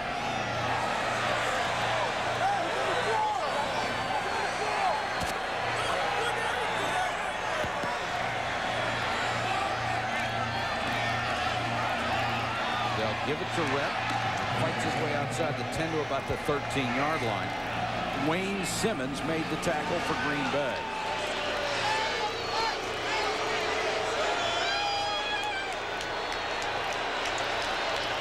That's the end of the first half. Our score, Green Bay 3, Tampa Bay 0. Now let's join Chris Berman for the Acura halftime report. All right, Michael, thank you. It's always nice to be loved at the big sombrero. 3-0. A lot of scoring coming in the second half. Trust us. Wow, what a wild. For the playoffs. They have not had a winning season since 1982. Hendrick to kick to Ellison, 37, and Bobby Joe Edmonds back with him at the 3.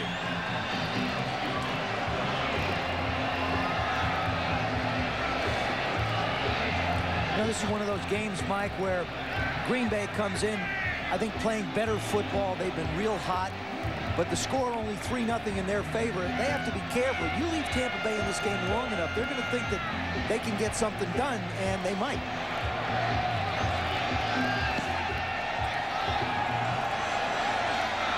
Ellison from the 9.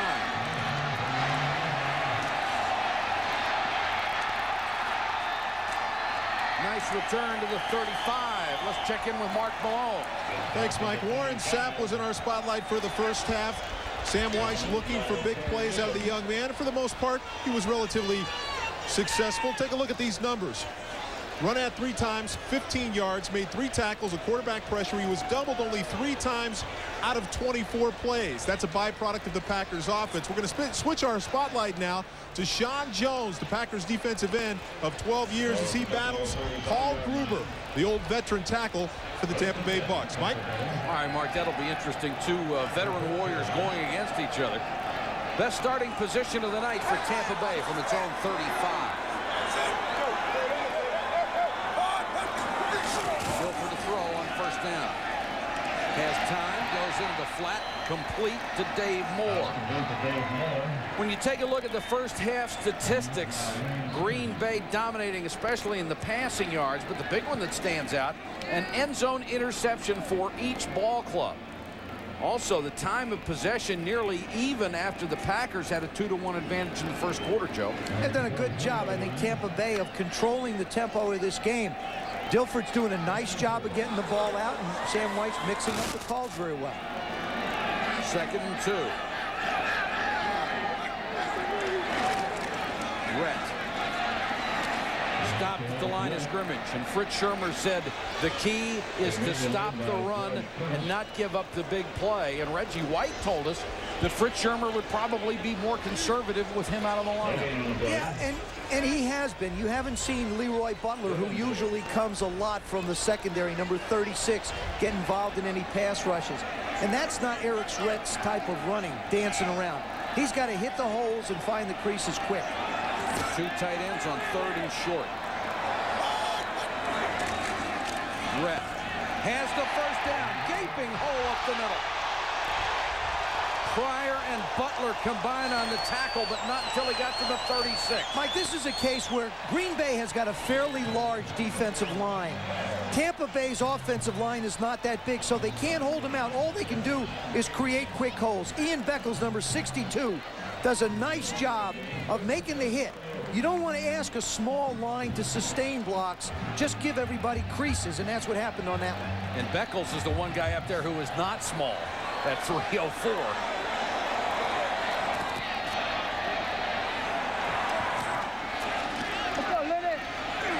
Dilfer with good protection again. Now he's chased and sacked at the 46. And that is a coverage sack. Sean Jones, 6.5 on the season. You know, I don't, this one isn't really a coverage sack. This is interference in the eyes of the quarterback. See, Harper's open down the field, and also Dilfer has somebody in the flat. What he has is he has Sean Jones right in his vision. See when he tries to throw? Now, he doesn't even get a chance to look down the field. I mean, it was a coverage sack, but that was something that the defensive end created, not the secondary. 2nd and 19.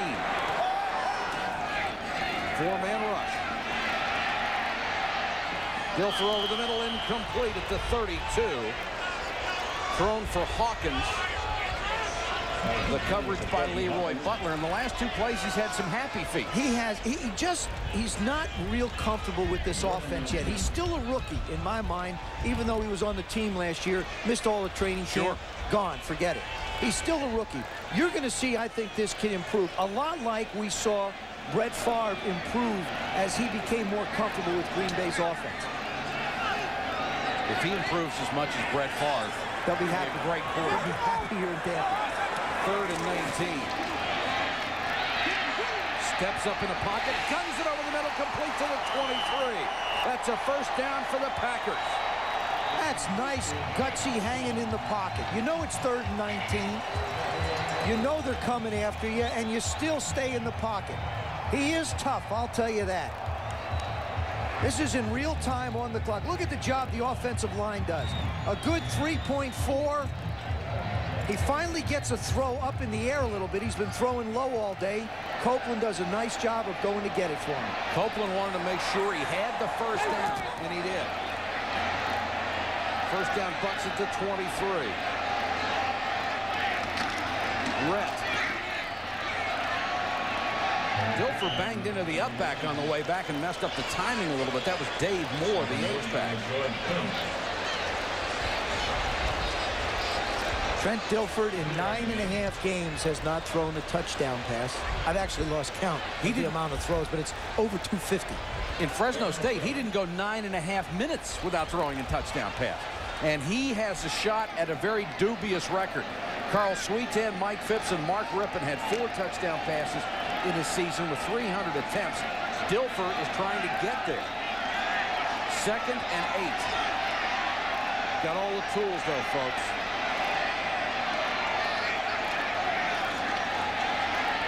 Dilfer, Hawkins on another flanker screen. That's 4 times, and the Packers haven't stopped it yet. You know, when Courtney Hawkins started to go in motion, the first thing that went through my mind is he's not really going to throw this again. And he does. I mean, what they're doing is they're forcing the secondary coverage of the Packers to loosen up with motion. As they loosen up, you see how they run off. They allow Courtney Hawkins to make plays. Now, this is his forte. He does an excellent job running after he gets his hands on the football. The smallest of the receivers at 5'9", but the niftiest. First and goal, Tampa Bay. Packers show blitz, and they come with it. Dilfer unloads. Down to the 3-yard line, Dave Moore. You know what the hardest thing is right now for Trent Dilfer? Trent Dilfer has got to put out of his mind anything about touchdown passes. He just has to concentrate like he's been doing. Good play action fake. Does a nice job of rolling and gets the ball up without hesitation. That's the key for making the completion. With that psychology part of the factor, would you run it here instead of throw? I would run it on 1st and 10. I would run it on 2nd down and possibly throw when I had to. Tampa Bay has done a good job of running inside the 5-yard line when they've gotten there.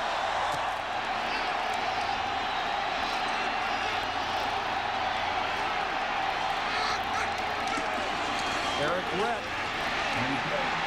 just short of the goal line. Opened up a nice hole for him. Sean Jones saved the touchdown. If you talked about Ian Beckles being the biggest guy, Mike, number 62. Why not run over him? What a terrific job he does on John Yurkovich. 3rd and goal from a foot. And Reggie, this is where you want him in there. He might throw in a uniform. See, Tampa Bay, I think they just have to pound it in again. Here's the same formation with Sapp lined up in that slot. Ellison, touchdown. Well, every coach I've ever had, Mike, all they've done to me is emphasize the first drive of the second half sets the tempo of the game for you in the second half. Same thing with the first drive of the first half. Tampa Bay's accomplished that. Hey, it worked once over Ian Beckles to get close. Why not go again? Left part of your screen there, number 62. Just crawling through, creates the hole. Couldn't even get the leapers in to try and make a hit on Ellison. The Bucks take the lead, trying to keep their playoff hopes alive. Husted for the point after.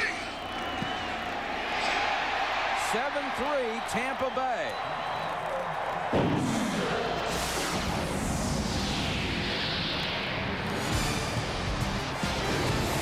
Jerry Ellison out of Tennessee, Chattanooga with the 4th rushing touchdown of the season.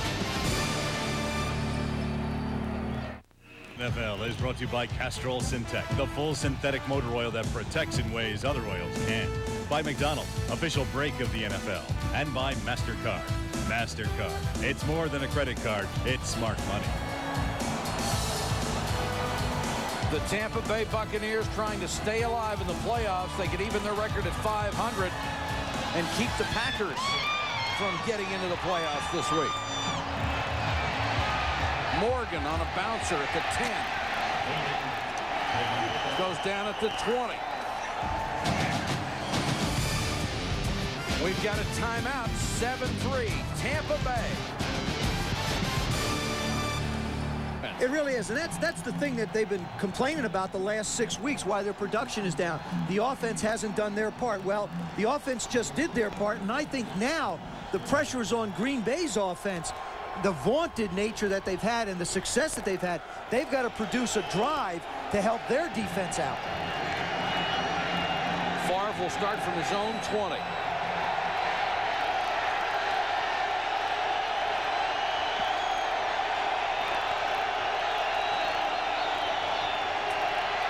Quick set, throws in the flat, but only a yard for Anthony Morgan.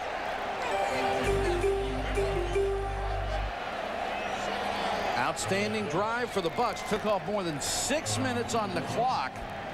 And Dilfer hit 4 out of 5 on that drive. But the big one was a 3rd down and 19. You could call this a textbook drive, Mike, but he skipped from chapter 4 to chapter 16 in a hurry with that completion.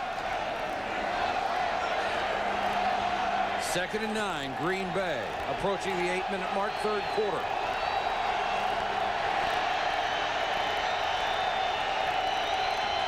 Bennett, nothing. Stuffed as he got to the line of scrimmage. You know the name we haven't called tonight? Mark Shimura, the outstanding tight end. He hasn't been part of the game plan. No, he hasn't. Tampa Bay has done a good job of taking him away, but also, I mean, they have not allowed Green Bay to get into any kind of a rhythm passing game. They're forcing him to come up 3rd and long every time. That is not what Mike Holmgren wants, nor is that the design of this offense.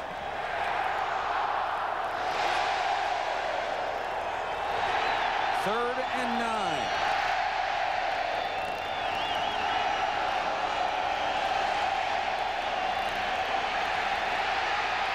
Favre has to scramble and throws for the first down. Brooks came back to get it. Brett Favre has improved his decision-making process so much. 2 years ago, you know he runs on that play. And he looks so much more in control. Warren Sapp, number 99, really does a bull job on Aaron Taylor. Goes inside, flushes Favre out, and Brooks just runs across the formation. Brent lays it out to him. Makes the good catch.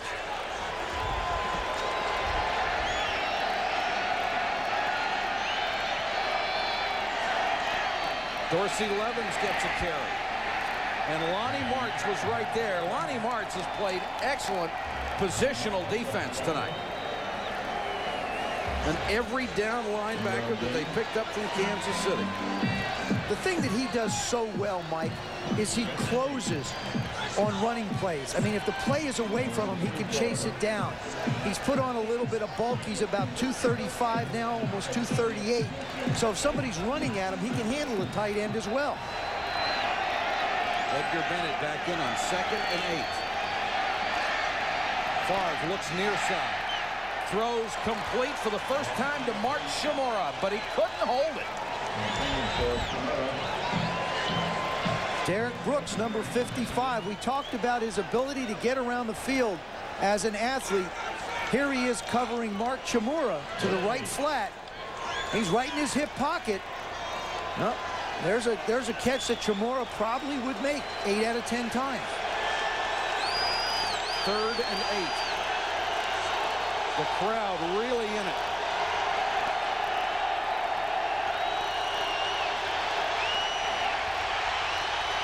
Favre on the run, sideline. Incomplete, out of bounds.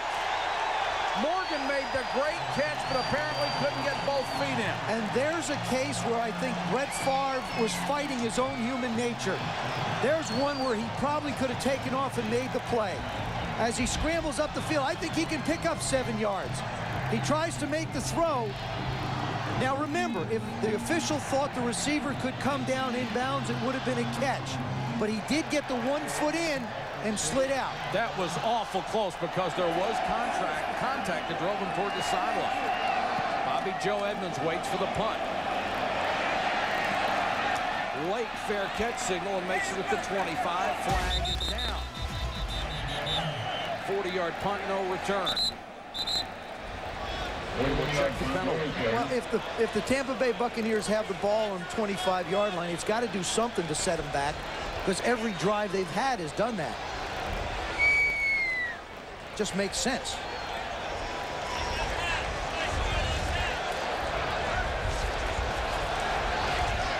What they're doing is they're calling it against Bobby Joe Edmonds for not giving a clear indication of a fair catch. Invalid fair catch signal. Number 41 of the receivers, 5 yards, first down and 10. That's a timeout. Instead of the fair catch signal, Bobby Joe Edmonds just gave him a little hello wave, and that won't cut it. 7-3 Tampa Bay, third quarter from high above. Our shots from the Goodyear Blimp Stars and Stripes. And our thanks to Captain Daniels and his crew for the many spectacular shots in tonight's telecast over strangely cold Tampa, Florida. Dilfer, short set, throws complete out to the 30. What Dilfer's not doing is he's not trying to force anything down the field. He gets back in a good rhythm, and he's making the throws to the receivers that are in one-on-one coverage. You know, Trent Dilfer would not have been Tampa Bay's quarterback had Craig Erickson not moved on in free agency. The Bucs did not want to lose him, but he wound up being traded because they knew they couldn't pay both of them the amount of money. I meant traded. Under the cap, there's just no way you can pay two quarterbacks their starting salary in this league anymore. Eric Rhett on the toss, breaks a tackle. Eric Rhett is one of the unsung running backs in this league. First, he plays for Tampa Bay, a team that hasn't had a winning season forever. And second, because he doesn't get that much exposure. But this guy runs hard every time he has the ball. And we talk about 1,000-yard backs, Mike. He had 1,003 coming in. This is that toss they ran earlier. This time he goes right by Leroy Butler. Butler tries to turn him in, and you wind up having Mike Pryor come over and make the play. They can't afford to lose a safety because they only have Pryor and Butler active. Pryor in there tonight for the injured George Teague, who has a broken toe. Dilfer right back to work to Jackie Harris into Packer territory. He's brought down by middle linebacker Joe Kelly. Do you sense Trent Dilfer's confidence building? I mean, can you feel it, Mike? Yep. You can just feel it.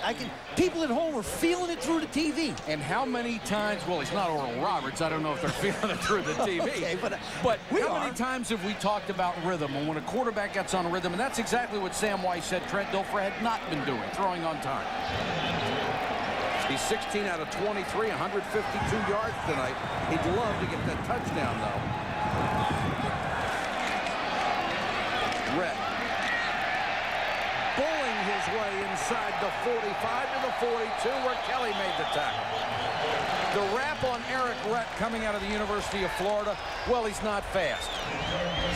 One of these days, people are going to quit looking at just numbers and say this kid can play football. And you have to have offensive line up front. Watch Ian Beckles. He will smash, do a great job on Jurkovic, turns him, just turns him, and Rhett does a nice job of finding the room, but he stayed with him. That's what coaches talk about, finishing blocks. That was a block that was finished.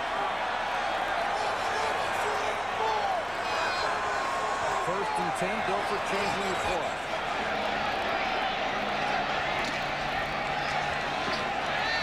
Four-man rush by the Packers, and now Dilfer just throws it away. Well, he held it a long time, but he was going to make sure it wasn't picked, and just tossed it out. He's getting a standing ovation from the people in Tampa. What would think that an incomplete pass thrown away would get an ovation from the fans? Well, they've seen him so many times in that situation this year, just chuck it down the middle late. Sam Weiss says he has no doubt that Trent Dilfer will eventually be a heck of a quarterback. It's that growing process that drives coaches crazy. Here comes the blitz. Dilfer unloads. Knocked away at the last moment by Lenny McGill. Underthrown to Harper, who had his man beat. That was a case where Dilfer just couldn't step into the ball. He gets a lot of pressure, and the ball just flutters in the air. Now, Alvin Harper, he can make a play on this if the ball is a little bit more out into the field, but it flutters and heads on out. That's another thing you have to consider, Mike, is Dilford is throwing into the wind. So that ball hung a little bit for him as well. 3rd and 10.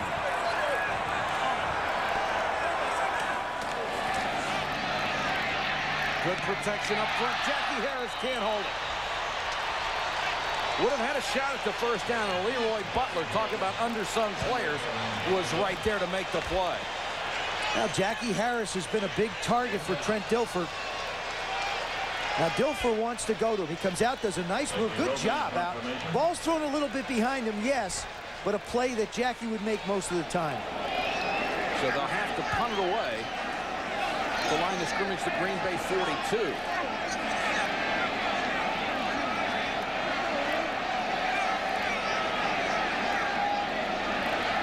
Pryor and Freeman wait at the 10. Roby goes to the sideline and gets it pretty well. 7-3. Dilfer Weiss and company with the lead. Sean Jones in our spotlight, and at 6'7" one of the toughest things to do is to block him because he can go inside or outside. So what Tampa's doing now, putting a tight end on him, but look, he works off both the tight ends, gets Gruber going and makes the sack there, and then how about this, plays off of Jackson and makes the tackle. And take a look at these numbers so far on Sean Jones. These are second half numbers. They've run at him twice for 4 yards. He's made 2 tackles, 1 solo, and he has 1 sack. So even though they're putting a tight end on him, guys, he's having some impact here in the second half. Mike? And Mark, obviously they're going to target him more tonight because Reggie White isn't in there. Green Bay starts from just outside its own 10. William Henderson, number 30, in at running back.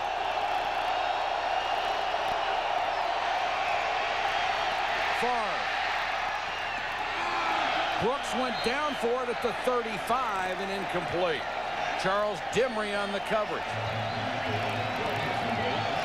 Central Division quarterbacks in the NFC have been amazing this year. The production they have rung up, led by Brett Favre. For the first time ever, 4 quarterbacks in the same division have thrown for at least 25 touchdown passes. Dilfer would have to get 22 in the next 2 weeks to make it 5. Don't think he's going to quite get there. You also have to consider the receivers that are in this division also. They help an awful lot. 2nd and 10. Bennett is back in.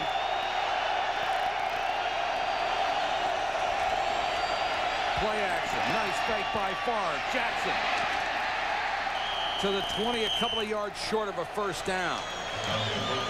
Good play action fake by Brett Favre. Keith Jackson joined this team late. He did not want to accept the trade and only came up after the Packers were already showing a lot of success. And I know that's your complaint with what he did, and it's my complaint with what he did. Well, you know, he was quoted as saying if this football team was 2-4, I wouldn't be here. But Mike Holmgren sat down with his 5-player committee and said, listen, we want him in. What do you guys think? They said he can help us.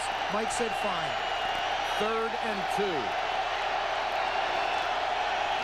Favre throws for the first down. Jackson to the 38-yard line. To his credit, Keith Jackson had only caught 8 balls coming into this game.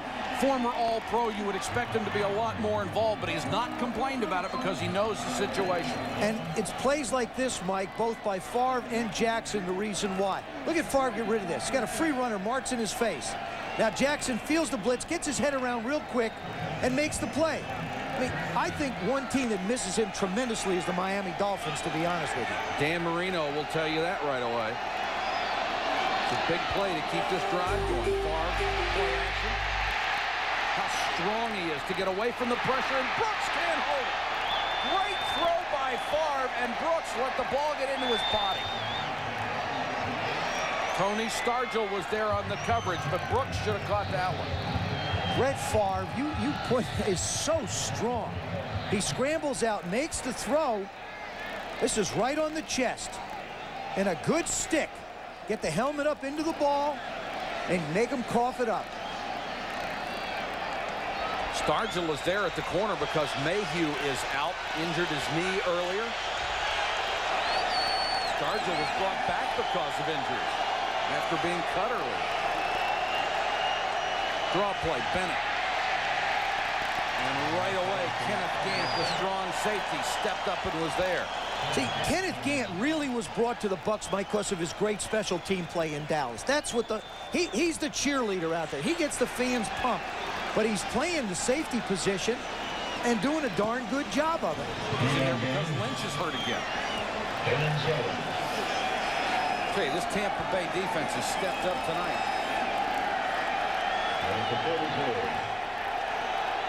Third and 7.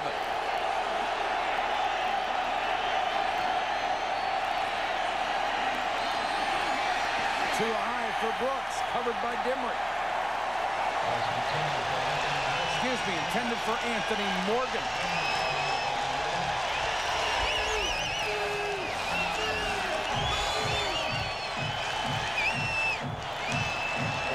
So the Packers will have to kick it away again. Bobby Joe Edmonds waits at the 15.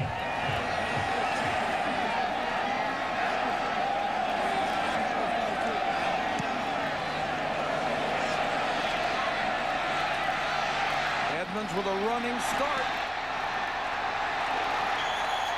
Bobby Joe Edmonds, a 17-yard return after a 41-yard punt.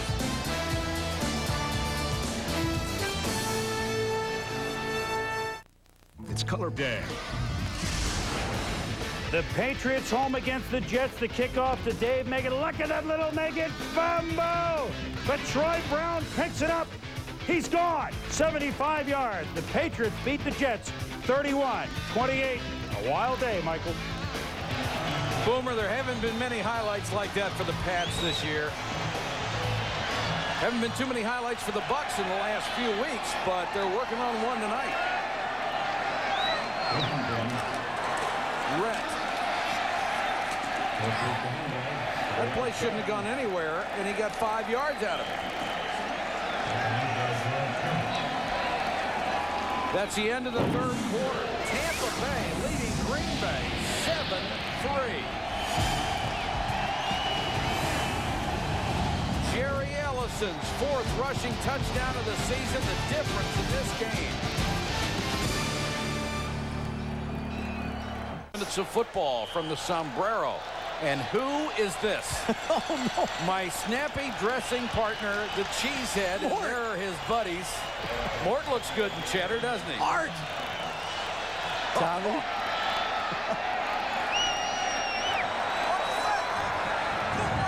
The Bucs are trying to disappoint the Cheeseheads. Dilfer had it batted down. Leroy Butler coming from the corner. That's something that Fritz Shermer did not do in the first half. He did not bring Leroy Butler from either side, and therefore he wasn't involved in putting any pressure on Dilfer. Now he brings him on the side of Sean Jones, which means that the tackles are going to be tied up and he'll come one-on-one. Right part of your screen, he just makes a jump over Eric Rhett and knocks it down. Leroy Butler loves that. He said he'd rather knock a guy in the next week than get an interception. Dilfer under pressure. Jones hits him as he throws. There's a flag down. Pass complete to Harper, but this one is going to come back. It's a hold. So Green Bay's defense trying to put pressure on Sam Weish, and it worked the last 2 plays. But an excellent job by Trent Dilfer, just scrambling out and making a play. He didn't look like he was going to have the opportunity to turn and make a throw. Holding, number 60 on the offense. 10 yards, still 3rd down. That's Jim Pine, the left guard. Number 60, the right part of your screen. He's hanging on to Gilbert Brown, number 93. Got that pad up in the air. Dilfer does a terrific job to get his body turned to make the throw. This should be old hat for Sam. They've converted 3rd down in 19. And Sam has seen his young quarterback grow up some tonight, hasn't he? Bobby Joe Edmonds checks in, goes to a slot.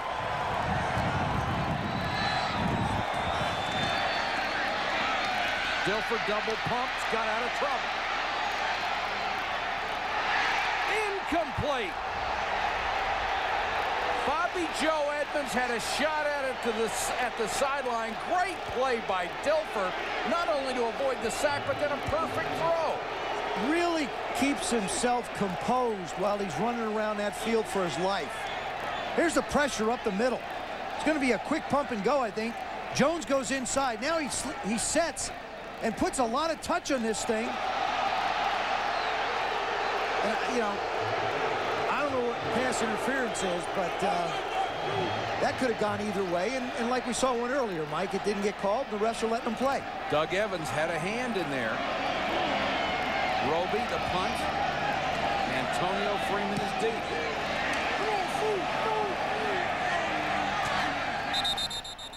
Fair catch at the 25. A 46-yard punt, no return.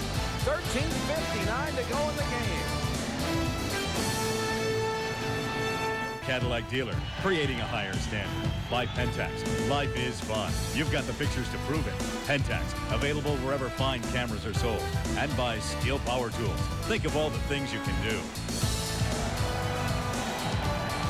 13:59 to go in the game. Mike Patrick, Joe Theismann, Mark Malone with you from Tampa. Green Bay takes over at its own 26. Packers trying to make the playoffs. The Bucs trying to stay alive. Edgar Bennett. Nowhere to go as the Buccaneers defense swarms. Hardy Nickerson led the charge. They do a great job of getting the safeties up supporting as well. They're doing a terrific job of recognizing where Brett Favre wants the ball to go. And what a changeup for the Buccaneers. The first 6 times he's played Tampa Bay, 15 touchdowns, 2 interceptions. He is 6-0 against this team. No touchdowns and a pick tonight. Rusty Tillman, the new defensive coordinator, doing a terrific job.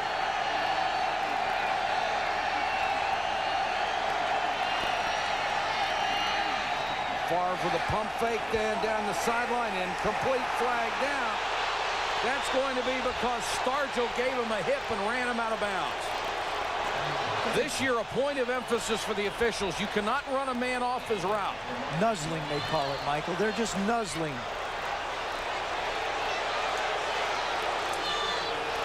You know, the other thing is, too, Mike, is if the defensive back is looking back. Pass interference. Number 45 on the defense. Husted! He has an opportunity to make a play as well. We're going to get a good look at it. There's the move. Stargell's look now. He's got him, and he looks back for the ball. Now, there's 2 guys fighting for the ball. I don't see it. I just don't see it. Ingram's angle took him towards the sidelines. That was a good defensive play. Big break for Green Bay. They have the ball at the Tampa Bay 48. Favre under pressure rolls out of it. Ingram with a short catch to the 45. The Pro Bowl Selection Show. Thursday night at 7:30 p.m. we'll have the exclusive announcement of this year's AFC and NFC teams. Join Chris Berman, Tom Jackson, and Joe Theismann for highlights, analysis, and interviews with the NFL's biggest stars. That's Thursday, 7:30. Do we have a show that you're not on? No, but I don't think they're going to make that one any longer. Mike Holmgren, one of the most personable and finest coaches around. Play action by Favre. Throw short to Levens. And they're going to say he was down. The official made the call immediately as Derek Brooks was over there. Once the ball hits the ground, if the running back still has it in his possession, it's down. The ground cannot cause a fumble. That's the thing you have to remember. He's reaching for the extra yards, but if his knees are on the ground and the ball comes out, the ground cannot cause the fumble. There's another look-see. Watch his knees. Are they on the ground? Yep. The whole body's on the ground and the ball bounces out. Oh, you asked me what show? I'm not on body shape. That's the only one so far. 3rd and less than a yard.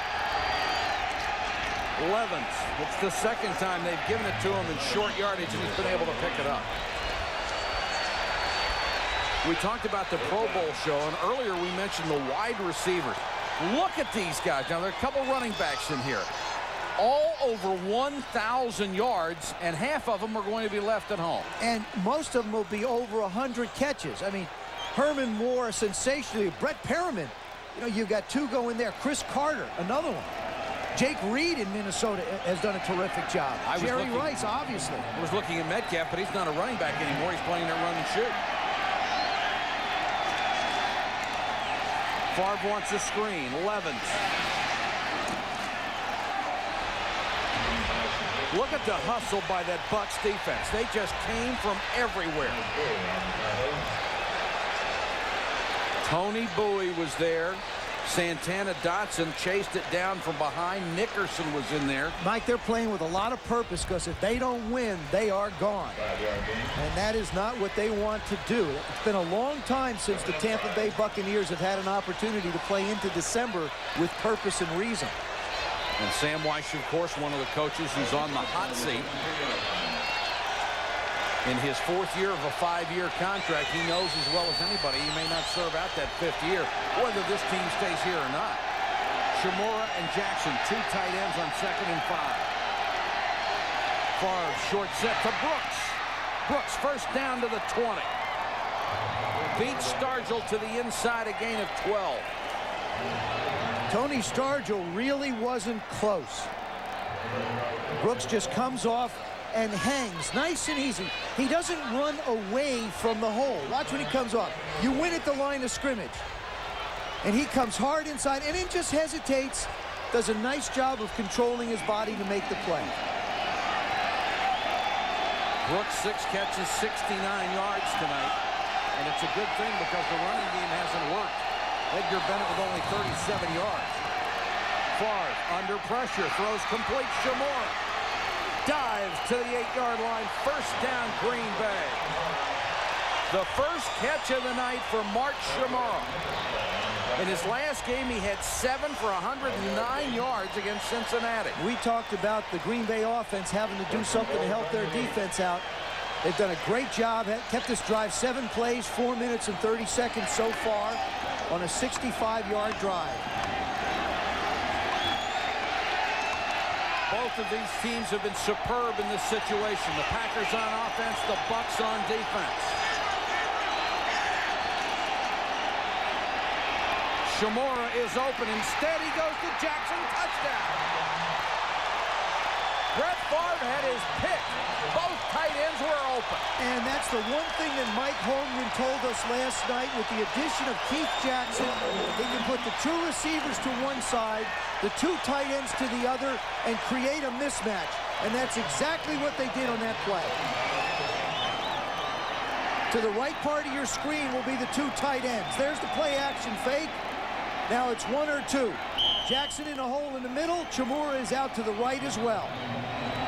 The 32nd touchdown pass of the year for Brett Favre, number 1 in the NFL. The point after is good. Green Bay regains the lead at 10-7.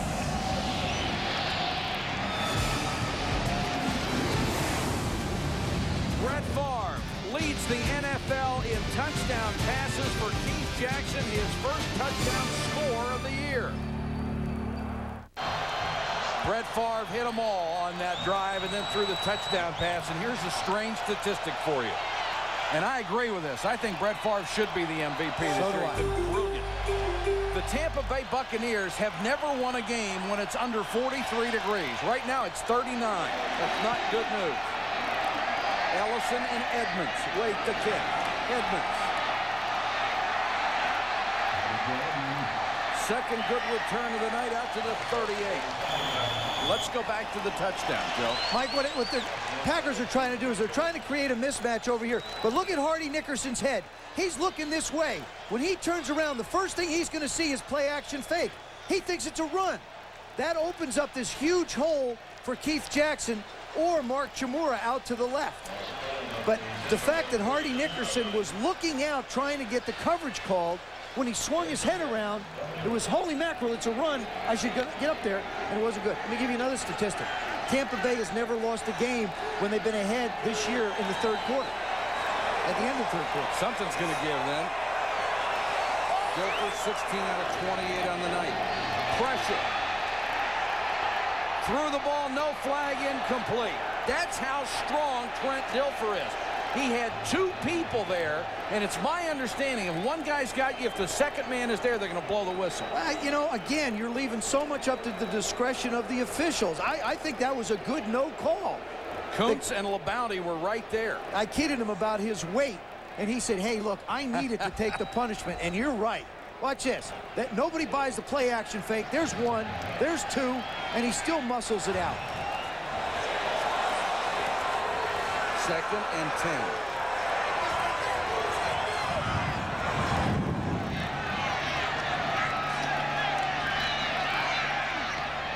Dilfer throws short, complete for about 5 yards to Courtney Hawkins.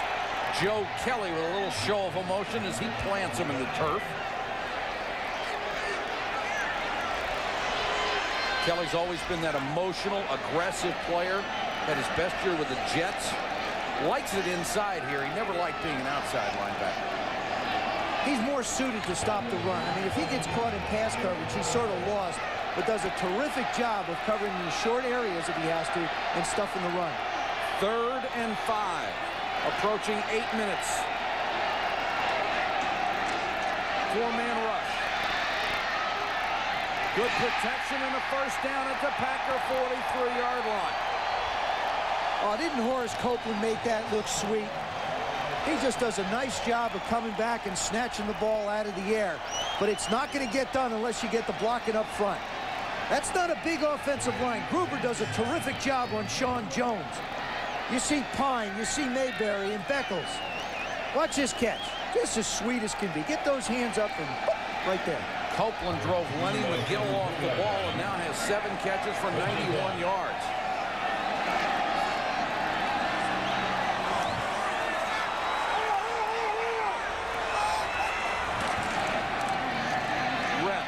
Stutter step. Eric Rett still on his feet. Man, I really like Eric Rett.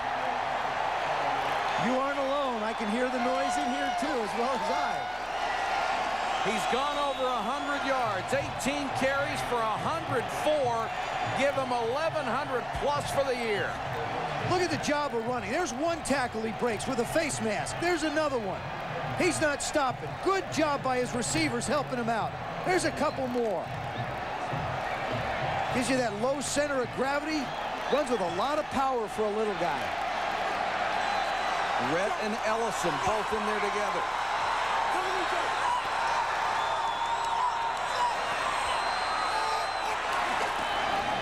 Ellison on the toss. Nothing.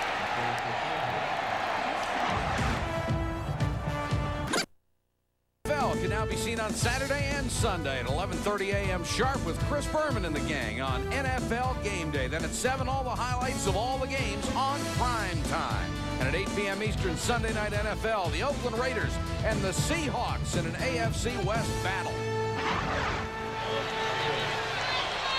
Michael Husted wondering if it will be up to him to try and tie it. He'd rather have his teammates get a touchdown and take the lead.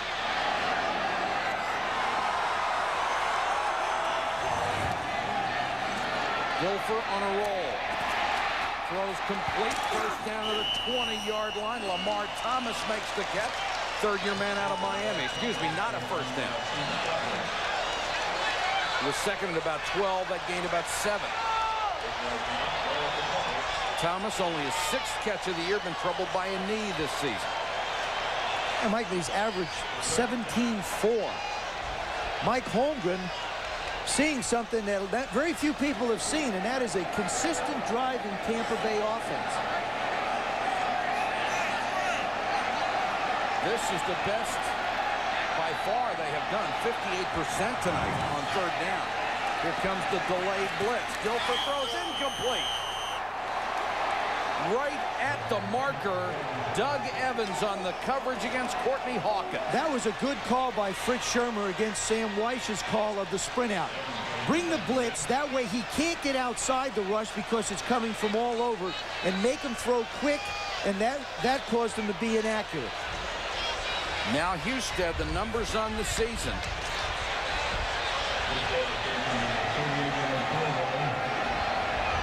40 to 49 yards. He's only hit 50%, Mike.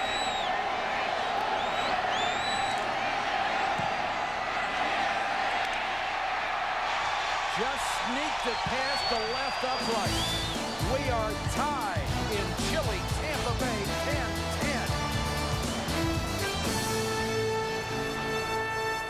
10-10. Lower your right. 10-10 with 4 minutes and 48 seconds to go in the game. The Bucs have tied it, set to kick off. Another nice scoring drive. Although they wanted the touchdown, they settled with the field goal and not the score.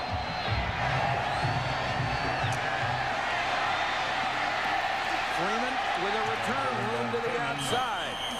And a nice return past the 30. Timeout, 4:38 left in the game.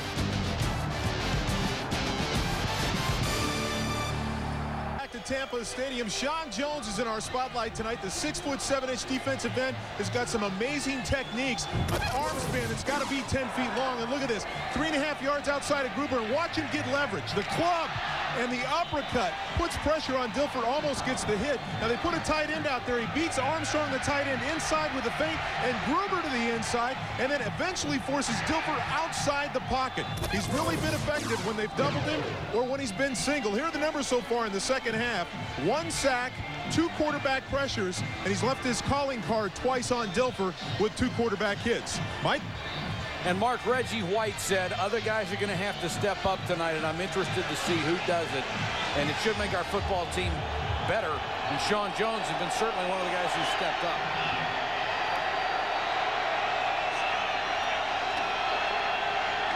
Edgar Bennett hasn't had much running room all night long. Got it nearly to the 35. Hardy Nickerson makes the tackle here.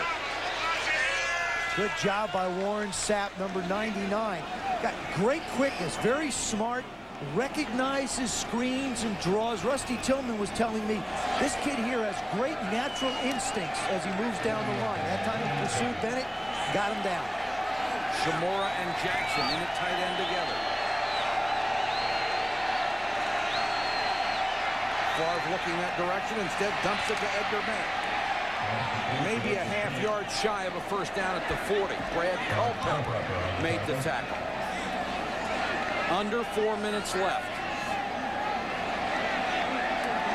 Mike, we talk about the great comeback quarterbacks in football. Of course, there's Montana, now John Elway, Dan Marino.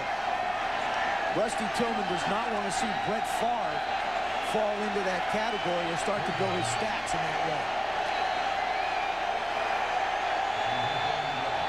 Packers #1 in the NFL on third down conversions. Levens didn't make it. Chidi Ahanatu made the stop twice in a row before. Levens got the same play and got the first down. Chidi Ahanatu is just going to take a hard inside charge. He has one responsibility, and that's to fire it hard inside. Comes down. Plays the block off of the tight end. He can't make the play, and Green Bay's going to punt it out. All he wants to do is get in the backfield and make penetration. That's exactly what he did. Clock running, 2:41 and counting. Bobby Joe Edmonds is deep. Beautiful kick by Hendrick with a tough win. Bobby Joe Edmonds had a seam, couldn't quite get there, stopped at the 25. A return of 11 after a beautiful punt of 47. Keith Crawford made the tackle. There's a lot riding on this one. The Packers clinch a playoff berth and have a better leg up on the division title. The Bucs must win to stay alive. And it's been a long time since they've had that opportunity in December. And, you know, it's one of the things that this football team is starting to learn to do, to be competitive through an entire game, but to be playing for some reason in December other than to get to Christmas. Sam Weiss under fire, but remember, he started from nothing with this franchise. Right? Eric Rett behind Dave Moore. Dilfer changing the play.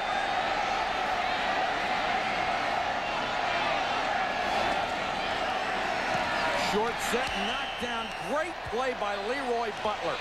Butler recognized when they changed the play, stepped up, and waved Lenny McGill deep and was right where he needed to be. Knew exactly what he wanted to do. All this is recognition.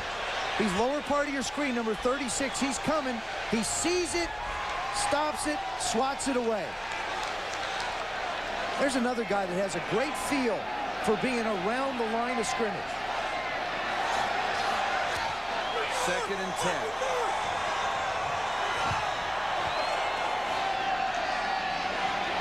Blitz off the corner, and Dilfer is sacked. Sean Jones with his 2nd sack of the night, and a huge play. Michael, we've seen Sean Jones come outside in space. We talked about the moves that he can make. This is a Reggie White power type move. He starts out and then just lowers his head and bull rushes Gruber right back into Dilfer. Trent Dilfer has nowhere to go. And the Buccaneers are going to let the clock work down to the 2-minute warning. They need to talk it over because they face a 3rd and 16. Sean Jones and Reggie White, the bookend defensive end. And 10, Pack and Buccaneers, 2 minutes to go. Reggie White isn't playing, but before the game, he wanted everybody to understand what's at stake. Got everybody together. There's Sean Jones right there. Watch this. Who's doing the talking? Who's doing the listening? Sean Jones getting his teammates fired up with the Reverend in the middle. He said somebody's got to step up. There have been several somebodies. 3rd and 16. Sean Jones with 2 sacks. Huge play for the Bucs season. Comes the blitz. Dilfer throws complete to the 40. It's a 1st down. Oh, you talk about making big plays. Boy, there's a giant step for Trent Dilfer. And Copeland comes up limping after making another big catch. Trent Dilfer just steps up, buys time, anticipates the hole. Now, this is something I watched him on film not do. Anticipating where the receiver is, he did at that time. 125 and counting. Dilfer short set, throws and dropped right in the hands of Alvin Harper. Crawford came up to hit him, but the Boo Birds are letting Alvin Harper know they're not real thrilled with the way he's played tonight. And he's not happy either. This is an excellent throw. This is 1st down and 10 at a crucial time in the game. You need this catch, Alvin. You got to make this play. Everybody's counting on you. They got him to be the go-to guy.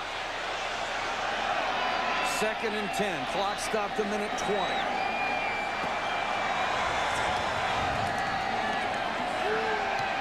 Dilfer has that one batted down at the line of scrimmage by Matt LaBounty. You see what happens when guys don't make plays for you? Instead of it being now 3rd down and 3, it's 3rd down and 10 again. I mean, it's, you know, when crunch time comes around, you need your big play guys to make big plays. And that drop depresses the defense, or depresses the offense and fires up the defense.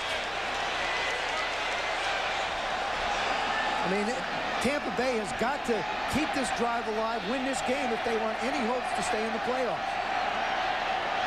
3rd and 10. Dilfer got it done last time.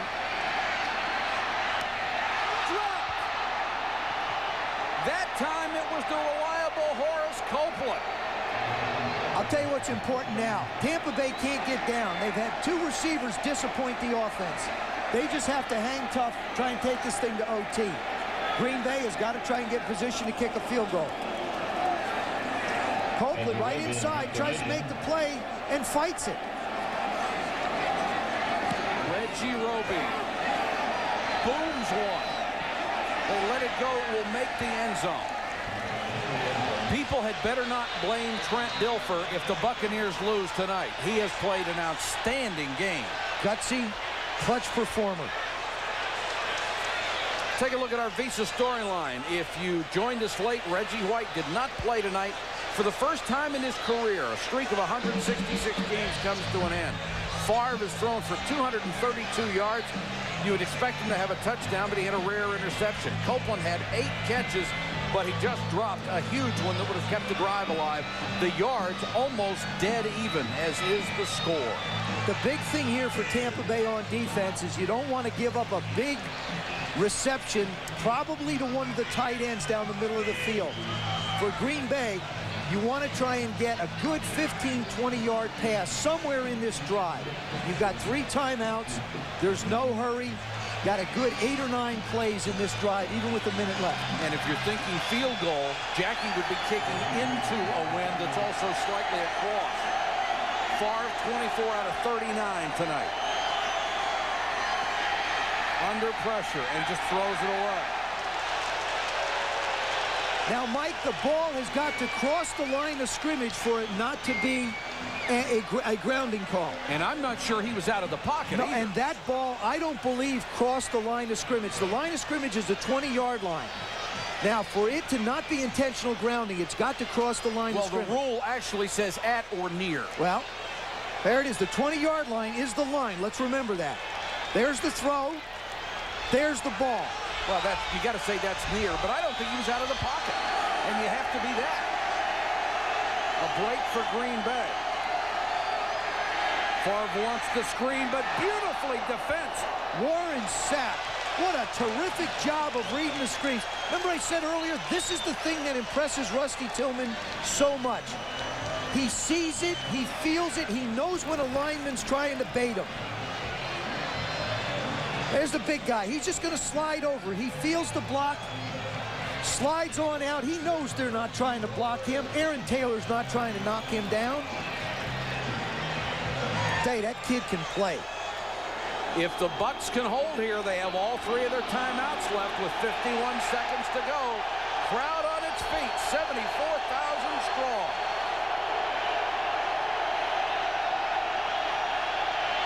Favre to Brooks, first down.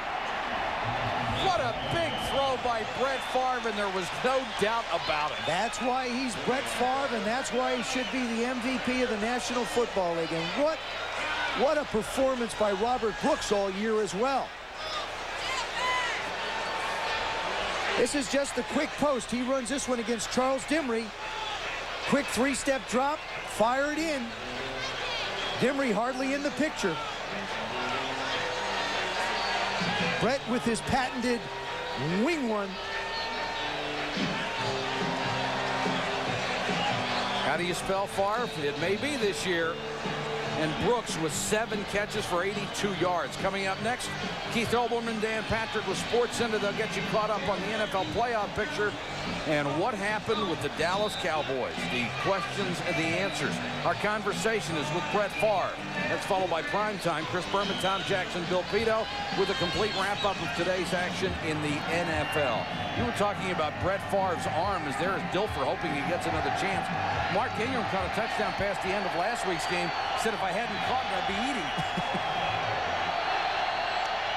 Play action by Favre. Good protection. Down the middle of Brooks.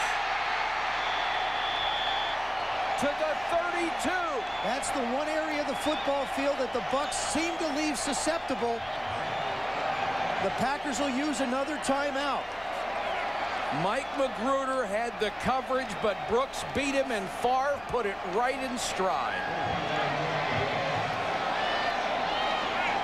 Robert Brooks, one-on-one, man coverage. Johnson backing him up. But there it is, 2 receivers going simultaneously down the field. And one goes one way, one goes the other. Boy, that's a great route. You've got 2 receivers running right in front and in back of one another. Which one's going to go to the post? Which one's going to go to the corner? That time we saw Brooks go to the post. Chris Jackie, well within his range, but remember, he would be kicking into a wind. From right here, it would be a 49-yard attempt, which is probably with the wind at the end of his range. It would probably make it 56-57 on a still day. We talked about him. I mean, he's got great length from 40 yards out and great accuracy. And we've seen that shot a couple of times tonight. Rusty Tillman's defense has done a terrific job, as they have all year, playing their hearts out. Bennett and Levens are the split backs. Bucks show blitz, and here they come. Quick pass to Brooks. He's horse-collared at the 27. Clock continues to run. Robert Brooks trying to get out of bounds. Good tackle. Dimry did a good job and kept them in. 19 seconds and counting. And Favre will kill the clock.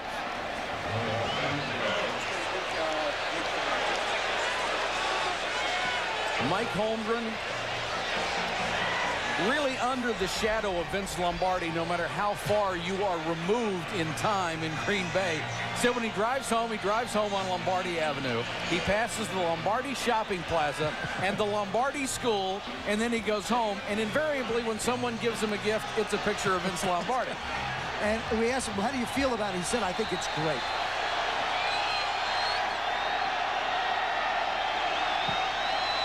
Favre trying to get a little closer because of the wind and throws it. Should have been intercepted. Favre threw it right to Tony Stargell. He was the only one within 7 yards. Boy, you've seen 3 guys put the ball on the ground. Copeland, Harper, and now Stargell. Expect to make a big play. That's a big thing when winning football teams. Who's going to make a big play? He sees this all the way. Without doubt, without question. They're not even going to go. They're not going to do anything but try the field goal. 9 seconds left. It will be a 45-yard attempt for Chris Jackie, one of the clutch kickers in football. Harper praying that it's wide. And it is!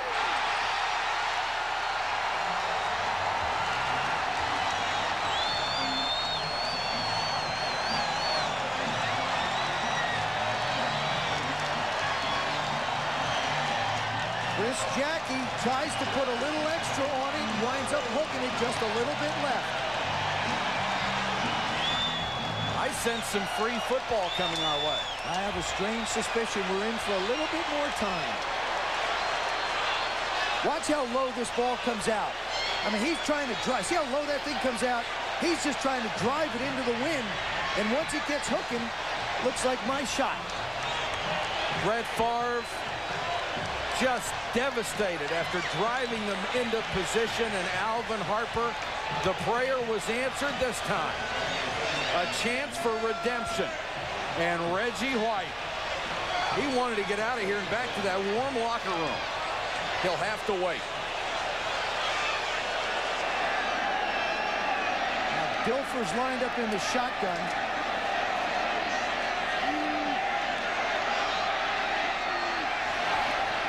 He can throw it a mile.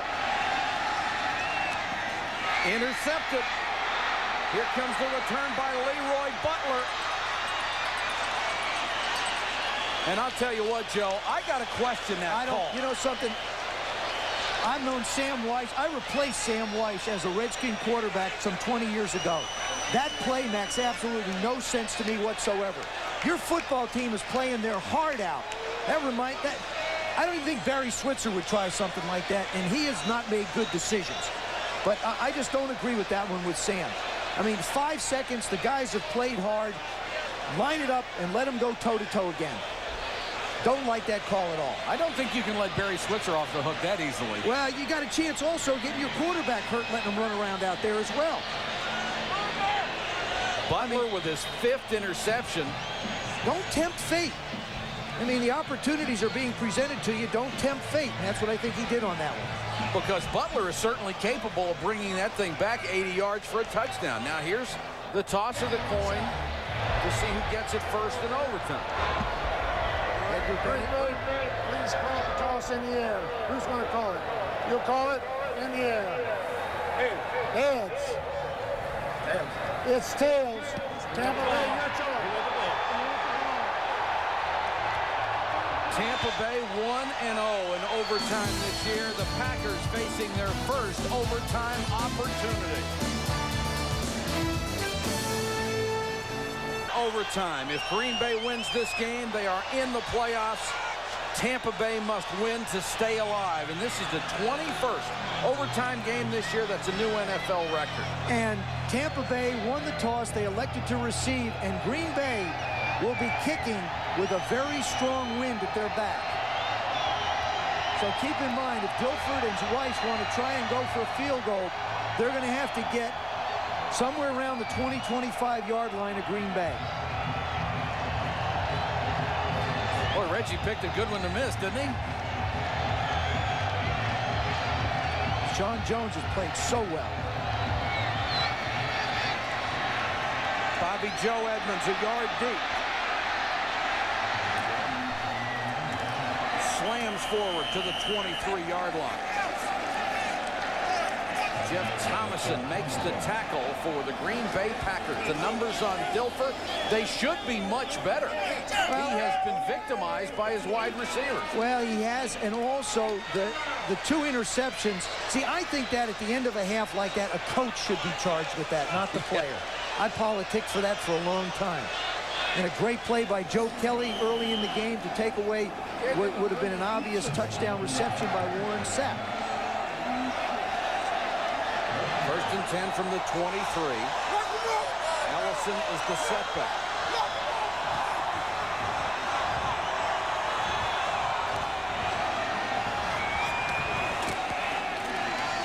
Four-man rush. Dilfer with time. Throws complete to the 32.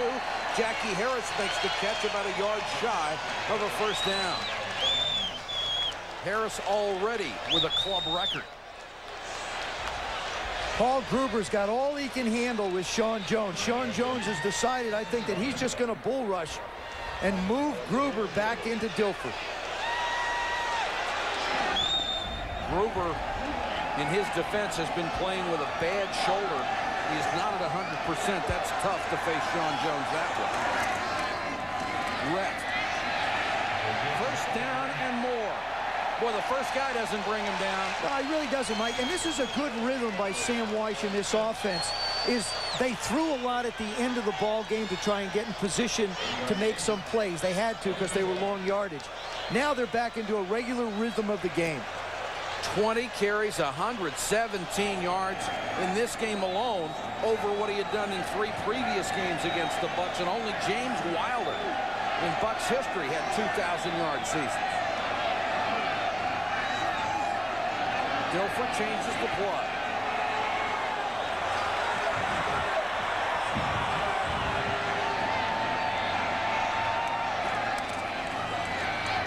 Looks for Copeland, almost intercepted, but Copeland inside the 40.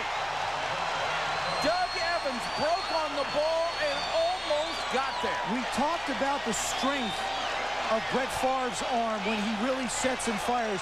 Watch the strength of Trent Dilfer's arm.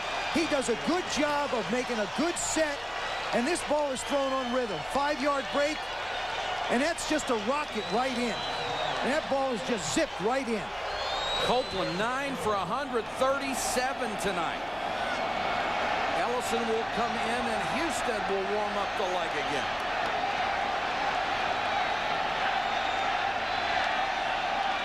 Dilfer under pressure, throws complete.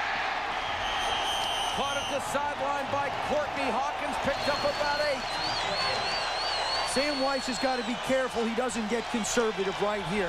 Like run a couple, 2, 3 plays. Take the air out of the balloon. Dilfer's got this balloon pumped up like the Goodyear blimp floating around up there. He wants to keep it moving. Let him keep moving it down another 15, 20 yards. If I was Green Bay now, Mike, though, I'd put a lot of people at the line of scrimmage to try and either stuff a run or put pressure on Dilfer. Remember, Husted has had 2 game-winning field goals this year, 1 in overtime against Minnesota.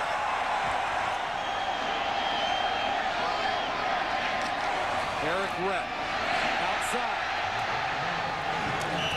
What a nice play by Pryor. Mike Pryor came up and wouldn't let the tough Eric Rhett get any more yardage. And how crucial was that tackle? That's about a half a yard or to a yard short of the first down. This could be the play of the game for the Packers. Right part of your left, coming left to right on your screen. Watch the support. Rhett never gets his shoulders turned up, and look at Pryor. Holds him on a straight line. 3rd and a yard.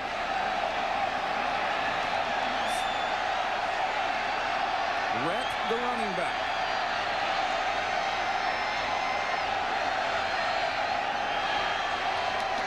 Here comes the run blitz, and Eric Rhett hit behind the line of scrimmage.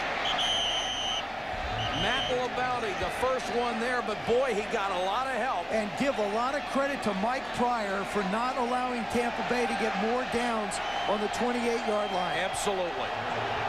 And here comes Husted.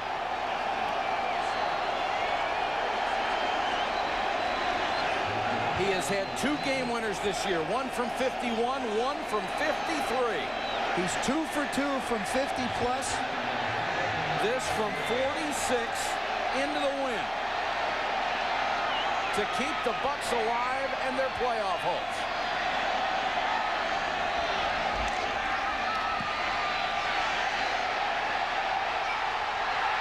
He got it!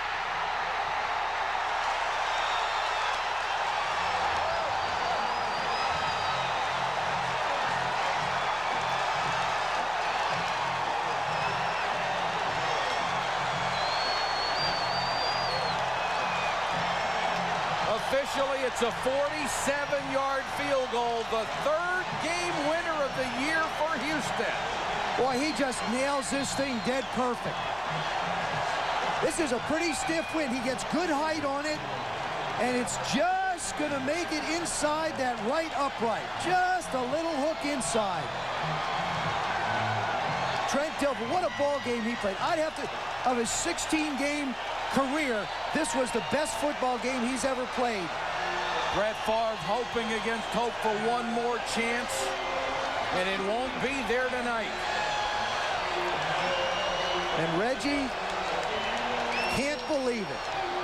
And for the first time in 13 seasons, the Tampa Bay Buccaneers will not be saddled with double-digit losses, and Sam Wyche has brought his team back from the brink to 7-7. Our final score, the Bucs win it by 3. Coming up next, SportsCenter, Keith Olbermann and Dan Patrick. They'll update you on the complicated NFL playoff picture, the Cowboys' answer to the question of why, and our conversation with Brett Favre. For Joe Theismann, Mark Malone, and our entire ESPN crew, this is Mike Patrick. Good night from Tampa Bay. Thanks for watching, everybody. SportsCenter is next, right after this.